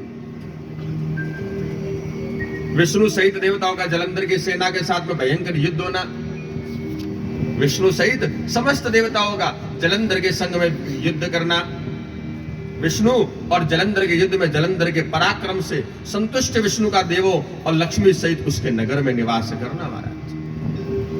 अब वो भगवान विष्णु तो संसार के अखिल ब्रह्मांड के अधिष्ठाता है, उनको भी जलंधर के पराक्रम से महाराज क्या हो गए? संतुष्ट हो गए। और संतुष्ट होकर के उसने मांगा कि महाराज आप मेरे नगर में रहो। और उसके संग में महाराज एक कारण और भी क्या था कि माता लक्ष्मी भी समुद्र से उत्पन्न हुई, जलंधर भी समुद्र से उत्पन्न हुआ। तो माता लक्ष्मी और जलंधर भाई बहन की संज्ञा में थे। अब महाराज दुनिया में कोई आदमी है ना, कितना भी किसी पर गुस्सा कर ले, पर जोरू के भाई पर गुस्सा नहीं कर सकता। प्रेम से बोलो। हर दुनिया में कहीं पर भी गुस्सा कर ले, कहीं पर भी क्रोध कर ले, और भाई के सामने महाराज पतिदेव थोड़ी सी भी कोई ऐसी बात करे ना, तो महारानी की आंखें बहुत जल्दी निकल जाती कि नहीं, ऐसा नहीं करना है आपको, ये मेरा भाई है।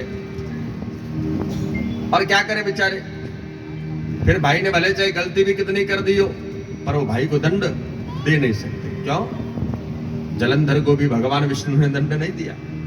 लक्ष्मी जी ने कह दिया कि मेरा भाई है भाई, और मेरे भाई पर आप ऐसे इस प्रकार से इसका वध करने के लिए आप ये कर्म न करें।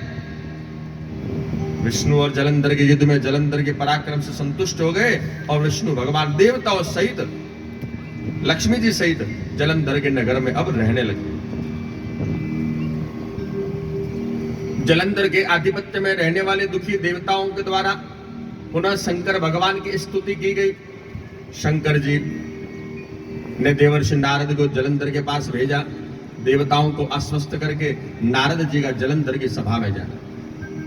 और जैसे ही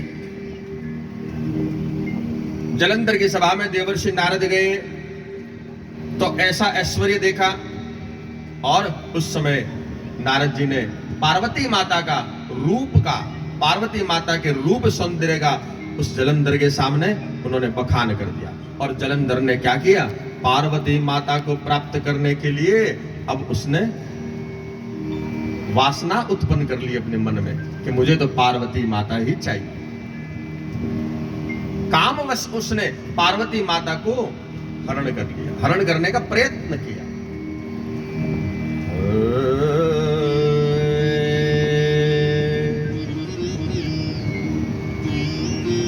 अथो जलंधरो दैत्यः कालादीन प्रनष्टधी दूत महवाययामास शम्भिकेयं विमोहितः। काल के अधीन होने से महाराज बुद्धि नष्ट हो गई थी जलंधर की। जलंधर को ऐसा कभी सोचना नहीं चाहिए था कि मैं पार्वती माता को ग्रहण कर लूं। अब जलंधर बोला, हे दूतों में श्रेष्ठ, कार्य सिद्ध करने वाले हैं आप, जटाधारी परम विरक्त योगी शंकर के पास चले जाओ, भय रहित मन से तुम मेरा संदेश कह दो। तुम तो योगी हो, वन में रहने वाले हो और भूत प्रेत के संग में रहने वाले हो, ऐसी सर्वांग सुंदर स्त्री को अपने पास में रख करके तुम क्या करोगे? यह तो काम हम जैसे दैत्यों का है जो परम ऐश्वर्य में अपना जीवन जीते हैं। छोड़ दो तुम अपने इस सेवित स्त्री को, और स्त्री रत्न सभी रत्नों का सेवन करने वाले आप मुझे प्रदान कर दो। ऐसा अपने दूत का संदेशा भेजा भगवान शंकर जी के पास।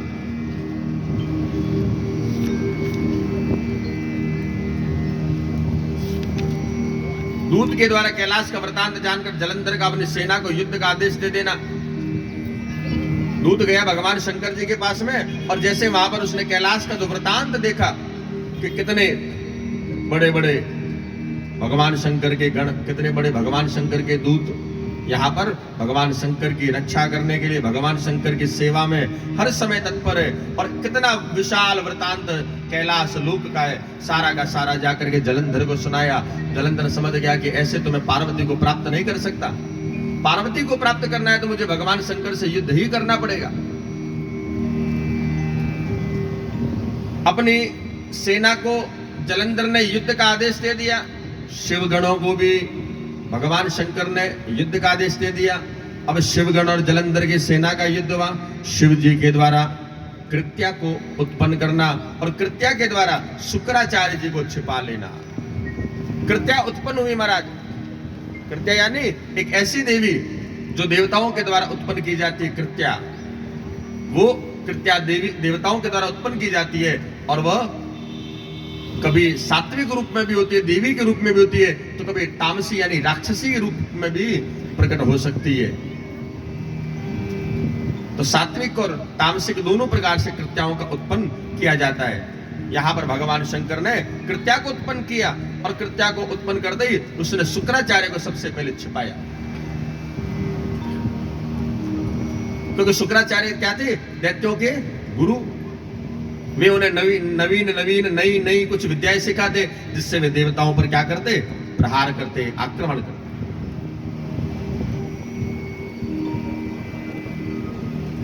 नंदी गणेश कार्तिकेय शिवगणों का कालने में शुंभ निशुंभ के साथ में घोर संग्राम, वीरभद्र जलंधर का युद्ध, भयाकुल शिवगणों का शिव जी को सारा वृतांत बता देना। अब भगवान शंकर और जलंधर का आपस में युद्ध होना प्रारंभ हुआ।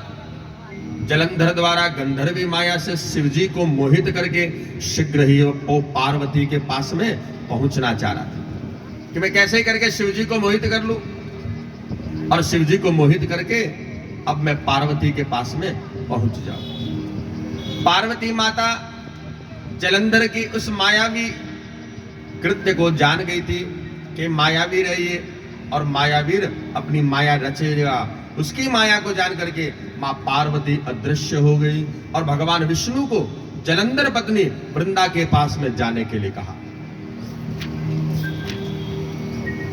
विष्णु भगवान के द्वारा माया उत्पन्न करना, वृंदा को स्वप्न के माध्यम से मोहित करना, और स्वयं जलंधर का रूप धारण करके वृंदा के पाति व्रत का हरण करना।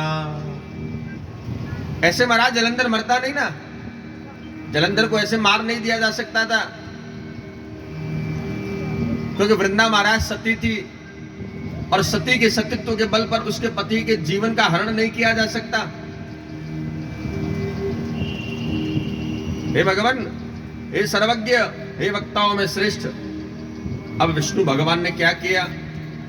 विष्णु भगवान ने अनिष्टकारी उस घटना को जान करके अब विह्वल हो गए, और देखे कि अब पार्वती माता के समक्ष जब इस प्रकार की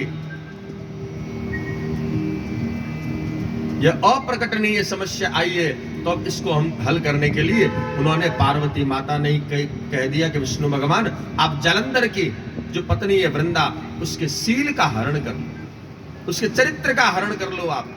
उसके सतित्व का हरण कर लो, और जैसे उसके शील और सतित्व का हरण हो जाएगा, ये जलंधर अपना आप ही मृत्यु को प्राप्त कर जाएगा। तो एक वृंदा को रात्र में स्वप्न में दिखाई दिया कि उसके नगर में एक साधु बाबा बनकर के कोई वहां पर आकर के निवास कर रहा है, और आकर वहां पर खूब तपस्या कर रहा है। जलंधर की स्त्री दुखी होकर के घबराती हुई एक वन से दूसरे वन में जा रही है, और घूमती घूमती बाला ने सिंह के समान मुख वाले दो राक्षसों को देखा। दोनों को देखकर भय से वो विफल हो गई, भागने लगी, और शिष्य के साथ मौन बैठे हुए शांत तपस्वी को देख लिया। भयभीत उसने तपस्वी के गले में गुजार रूपी लता को डालकर कहा, मुने मेरी रक्षा करो, मैं आपकी शरण में आई हूं। दो राक्षस मेरा पीछा करते हुए आ रहे हैं। भयमुक्त वृंदा मुनिनाथ को हाथ जोड़कर भूमि पर प्रणाम करते हुए वचन बोली। वृंदा बोली, हे दया के सागर, हे बुद्धिमान, हे मुनिनाथ, आप तो दूसरों की पीड़ा हरण करने वाले हो, आप सर्वज्ञ हो। मेरे स्वामी जलंधर रुद्र से युद्ध करने के लिए गए, वे वहां युद्ध में कैसे हैं? हे सुव्रत, आप मुझे बताइए। उनके वाक्य को सुनकर कपट करके मौन बैठा हुआ स्वार्थ को सिद्ध करने में कुशल व मुनि कृपा करके ऊपर की ओर देखने लगा। महाराज वो क्या, उसी समय दो बंदर वहां पर आए और उसको प्रणाम करके सामने खड़े हो गए। बाद में उनकी भौहों के इशारे से नियुक्त होकर वे आकाश की ओर चले गए। आधे क्षण में लौटकर जलंधर के मस्तक धड़ दोनों हाथ लेकर के आकर सामने खड़े होकर देख, वृंदा सिंधु नंदन जलंधर के सिर धड़ और दोनों हाथों को देखकर पति के उस दुख से दुखी होकर मूर्छित होकर भूमि पर गिर गए।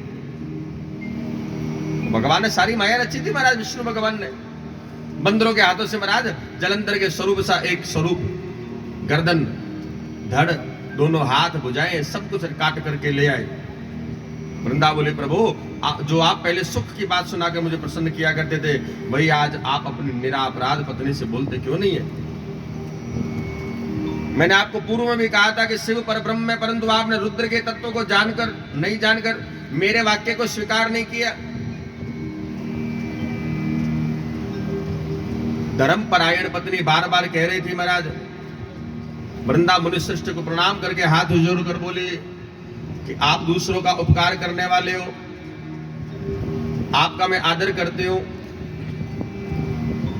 आप मेरे स्वामी को जीवित कर दो।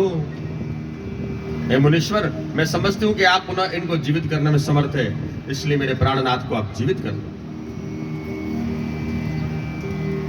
मुनि बोले कि यह इस भगवान शंकर के द्वारा मारा गया है, इसको मैं जीवित करने में समर्थ नहीं हूं, और रुद्र के द्वारा युद्ध में मारा गया व्यक्ति कभी जीवित नहीं होता है। फिर भी शरणागत की रक्षा करनी चाहिए। शाश्वत धर्म को जानते हुए मैं इसे कृपा से युक्त करके इसे जीवित कर भी देता हूं। और मुनि ने, उस कपटी मुनि ने वृंदा को स्वप्न में ये सब सारी बातें बताई।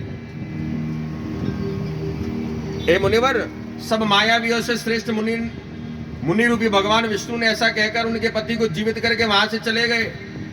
जीवित समुद्र पुत्र जलंधर भी शीघ्र उठकर प्रसन्न मुद्रा से वृंदा का आलिंगन करके स्पर्श करने लगा। पति को देखकर वृंदा हर्षित मन से सब प्रकार के शोक का परित्याग कर लिया।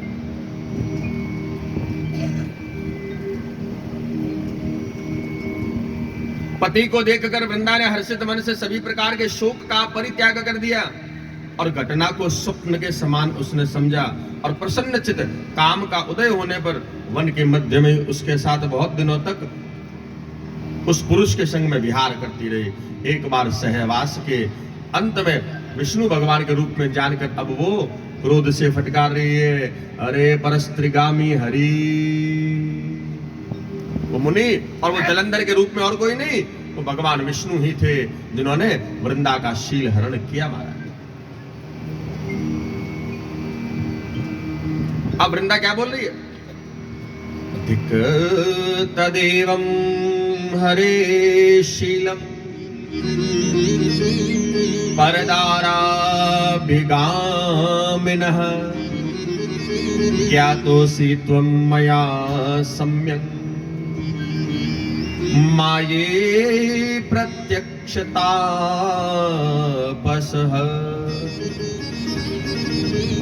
वृंदा बोली, हे परस्त्रीगामी हरि, तुम्हारे इस प्रकार के चरित्र को धिक्कार है। मैंने तुम्हें अच्छी प्रकार से जान लिया है। तुमने माया का आश्रय लेकर के तपस्वी का वेश धारण किया था। वृंदा ने ऐसा कहकर क्रोध युक्त होकर अपने तेज को दिखाते विष्णु भगवान को श्राप दे दिया। हे दैत्य शत्रु, तुम दूसरे के धर्म को दूषित करने वाले हो। अरे सठ, इस प्रकार के विष से तीव्र मेरे द्वारा दिए गए शाप को ग्रहण करो कि तुमने अपनी माया से जिन दो पुरुषों को दिखाया, वे ही दोनों राक्षस बनकर तुम्हारी पत्नी का हरण करेंगे।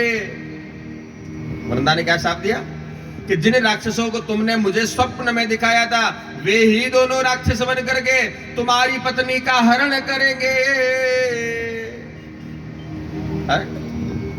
और तुम भी पत्नी के दुख से दुखी होकर वानरों की सहायता लेकर के वन में भटकते हुए घूमोगे। और ये सर्पों का स्वामी शेषनाग भी, जो तुम्हारा अभी शिष्य बना है, ये भी तुम्हारे साथ में भ्रमण करता रहेगा।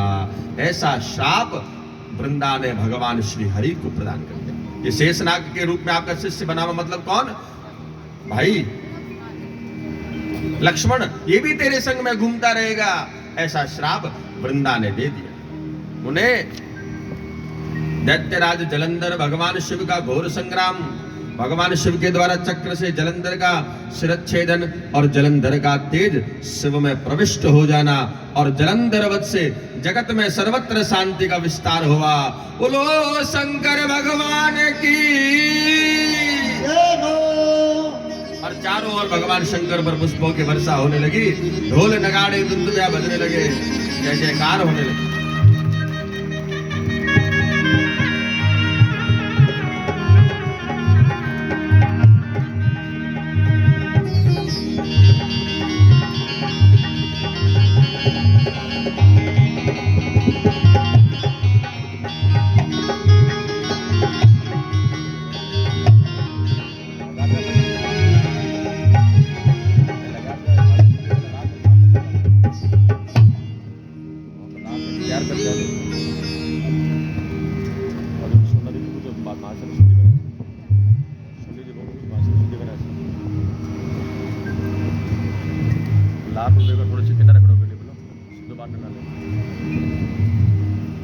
विधे श्रेष्ठ सुतः प्राज्ञ कथेयं श्राविताद्भुता ततश्च किम भूदाजौ कथम दैत्यौ हतो वद।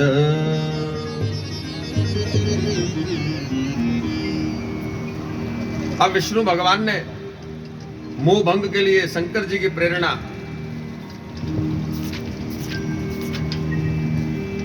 और शंकर जी की प्रेरणा से जितने भी देवी देवता हैं महाराज, उन सब देवी देवताओं ने मूल प्रकृति की स्तुति करी।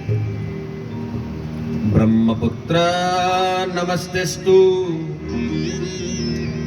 धन्यस्त्वं शैव शतम यच्छ्राविता महादिव्या कथेयं शंकरी शुभा। आप लोग थोड़े थोड़े पीछे हो जाइए सब तरह।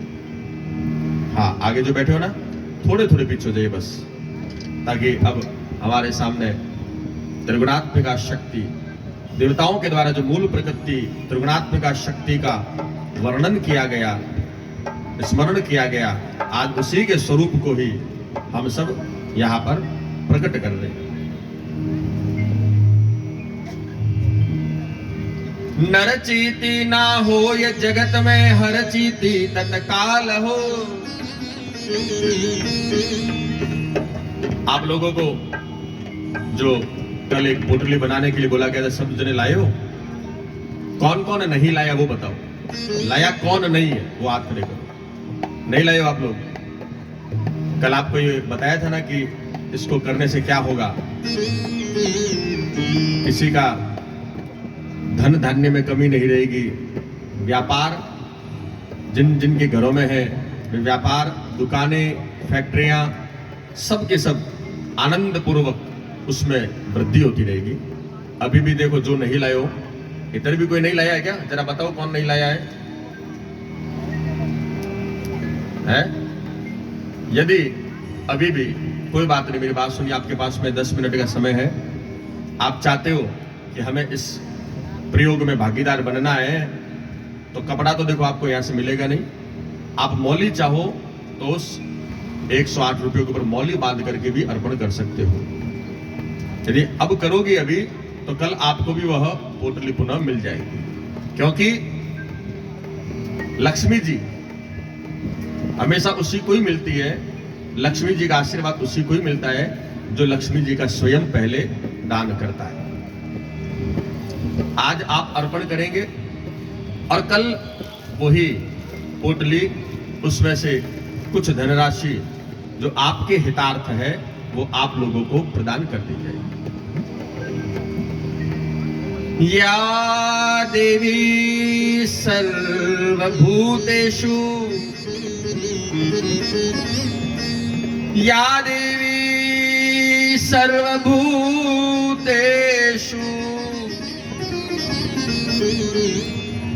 मात्र रूपेण संस्थिता, नमस्तस्यै नमस्तस्यै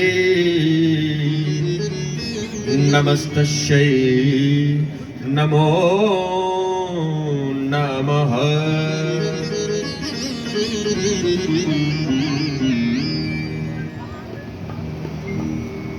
ब्रह्मणदेव वरा सर्वे भवदरथे मया हत, जलंधरो मदंसोऽपि सत्यं सत्यं वदाम्यहम्।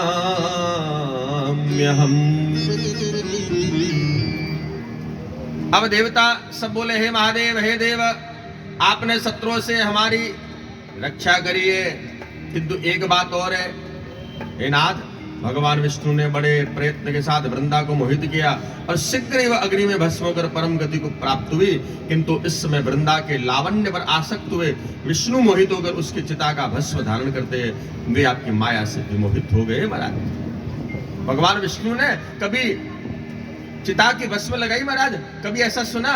लेकिन आज वृंदा की उस परम शक्ति को जब देखा उन्होंने, लावण्य से वो युक्त होकर मोहित हो गए और वृंदा की उस भस्मी को अपने शरीर पर लगा रहे। सिद्धों, मुनियों और हम लोगों ने उन्हें बड़े आदर के साथ समझाया, किंतु वे हरि आपकी माया से मोहित हो गए महाराज, और कुछ भी समझ नहीं रहे हैं। आदमी जब मृत्यु को प्राप्त करता है ना, तो उसे घर वाले, परिवार वाले, रिश्तेदार, अड़ोसी पड़ोसी शमशान में ले जाते, सब लोग ले जाते कि नहीं ले जाते? और शमशान में ले जाकर के क्या करते हैं?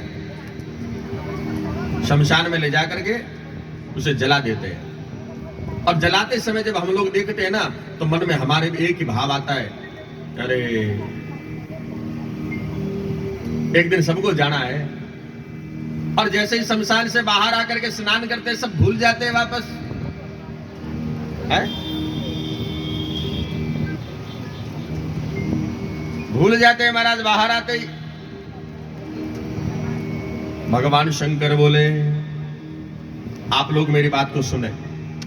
भगवान शंकर ने कहा, आप लोग मेरी बात को सुने सब देवताओं। क्या? मोहिनी सर्वलोकानां मम माया दुरत्यया, तदादीनं जगत् सर्वं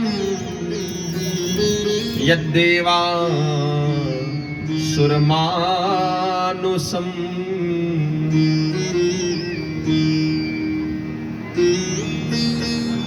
संपूर्ण लोकों को मोहित करने वाली मेरी माया ही दुस्तर है। देवता, असुर, मनुष्य सहित सारा जगत उस माया के अधीन है। माया से मोहित होने के कारण भगवान विष्णु काम के अधीन हो गए महाराज, और वो माया ही उमा नाम से विख्यात है। माया उमा नाम से विख्यात है, और वो एक उमा अर्थात कहे पार्वती, वो पार्वती ही 3 देवताओं की जननी है, और 3 देवताओं की जननी ही अलग अलग 3 देवियों के रूप में मानी गई है। तीन देवता कौन? ब्रह्मा, विष्णु, महेश। है? और आप ये देवताओं अब उस माया रूपी उमा माता का, पार्वती माता का स्मरण करें।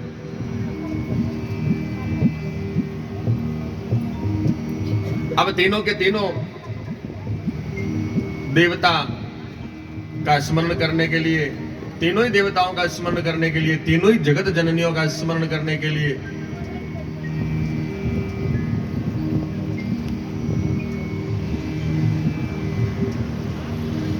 गच्छध्वं शरणं देवा विष्णुमोहापनुत्तये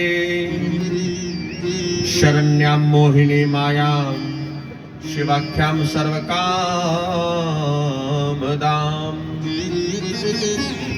स्तुतिं कुरुत तस्याश्च मच्चेक्ता तोषकारिणीं सुप्रसन्ना यदि च सा सर्वं कार्य करिष्यति।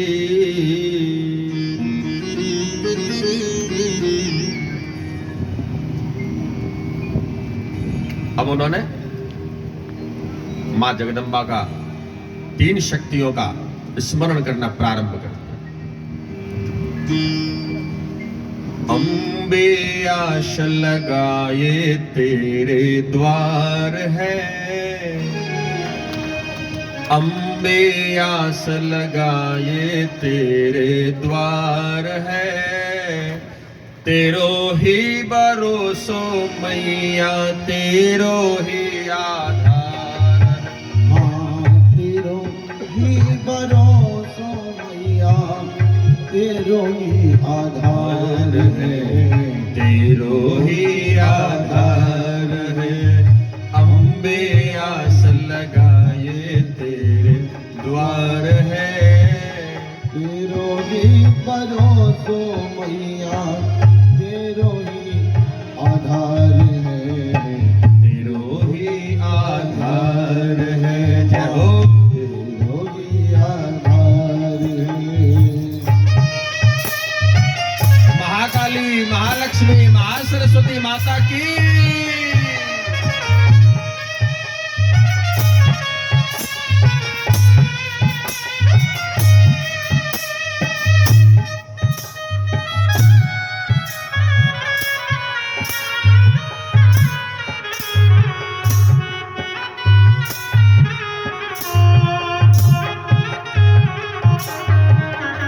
और सब देवी देवताओं ने, तीनों ही महाकाली, महालक्ष्मी, महासरस्वती, हाँ सबसे पहले महाकाली माता को,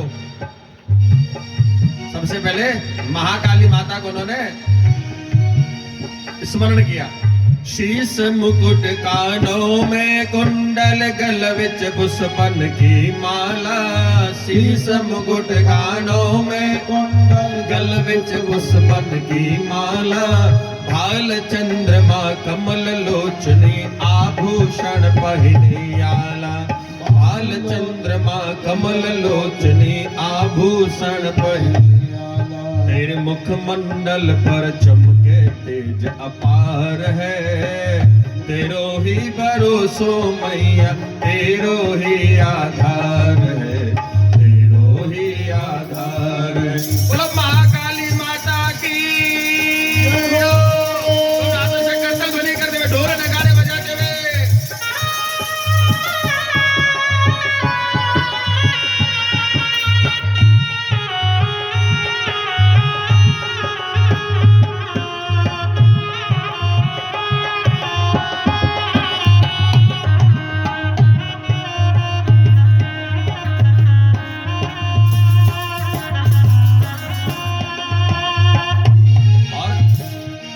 अष्टादश भुज सिंह सवारी अंकुश पास लिए कर में, अष्टादश भुज सिंह सवारी अंकुश पास लिए कर में, शांत स्वरूप मधुर मुस्काती करुणा सिंधु बसो उर में, शांत स्वरूप मधुर मुस्काती करुणा सिंधु बसो उर में, अभय दान दे भव से करती पार है। अभय दान, आज में अभय दान देने वाले महालक्ष्मी माता की। और महालक्ष्मी माता के हाथ में करते ही ढोल नगाड़े धुन चुके हैं।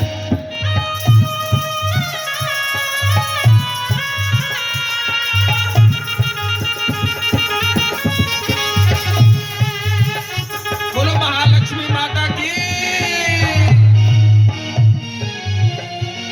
और कामाक्षा तुहे कामरो वाली कुष्मांडा काली करनी। कामाक्षा तुहे कामरो वाले कुष्मांडा काली करनी। कर्पदिने कात्यायनि कमला कामेश्वरी कष्ट हरणी। कर्पदिने कात्यायनि कमला कामेश्वरी कष्ट हरणी। माँ भगतन ले तूलीन बहुत अवतार है। माँ भगतन हे तूलीन बहुत अवतार है। और तीसरी शक्ति जगदम्बा माँ सरस्वती माता की। ढोल नगाड़े बजाते हुए जय जयकार करते हुए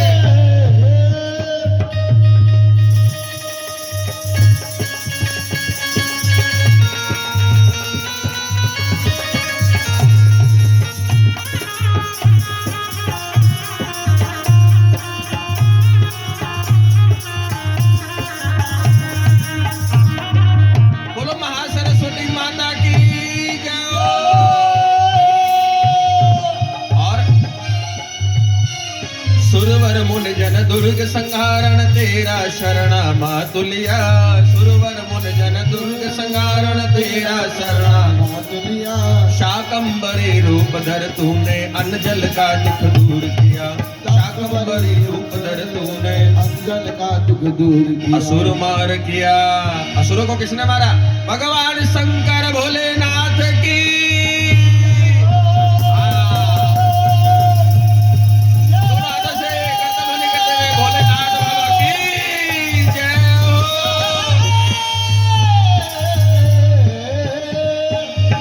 असुर मार किया वेदों का उद्धार है।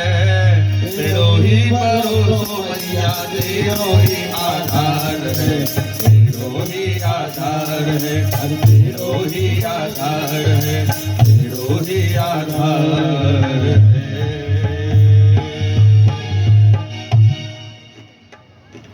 महाकाली। देखो बीच में कोई खड़ा न रहे, नीचे बैठ जाइए सब जने आप। पीछे भक्तजनों सबको दर्शन होने चाहिए। महाकाली माता की जय हो।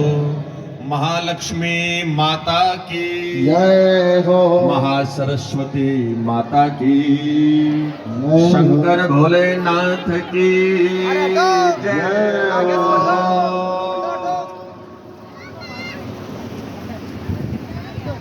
भोले भोलेनाथ भगवान की जय हो। अब देखिए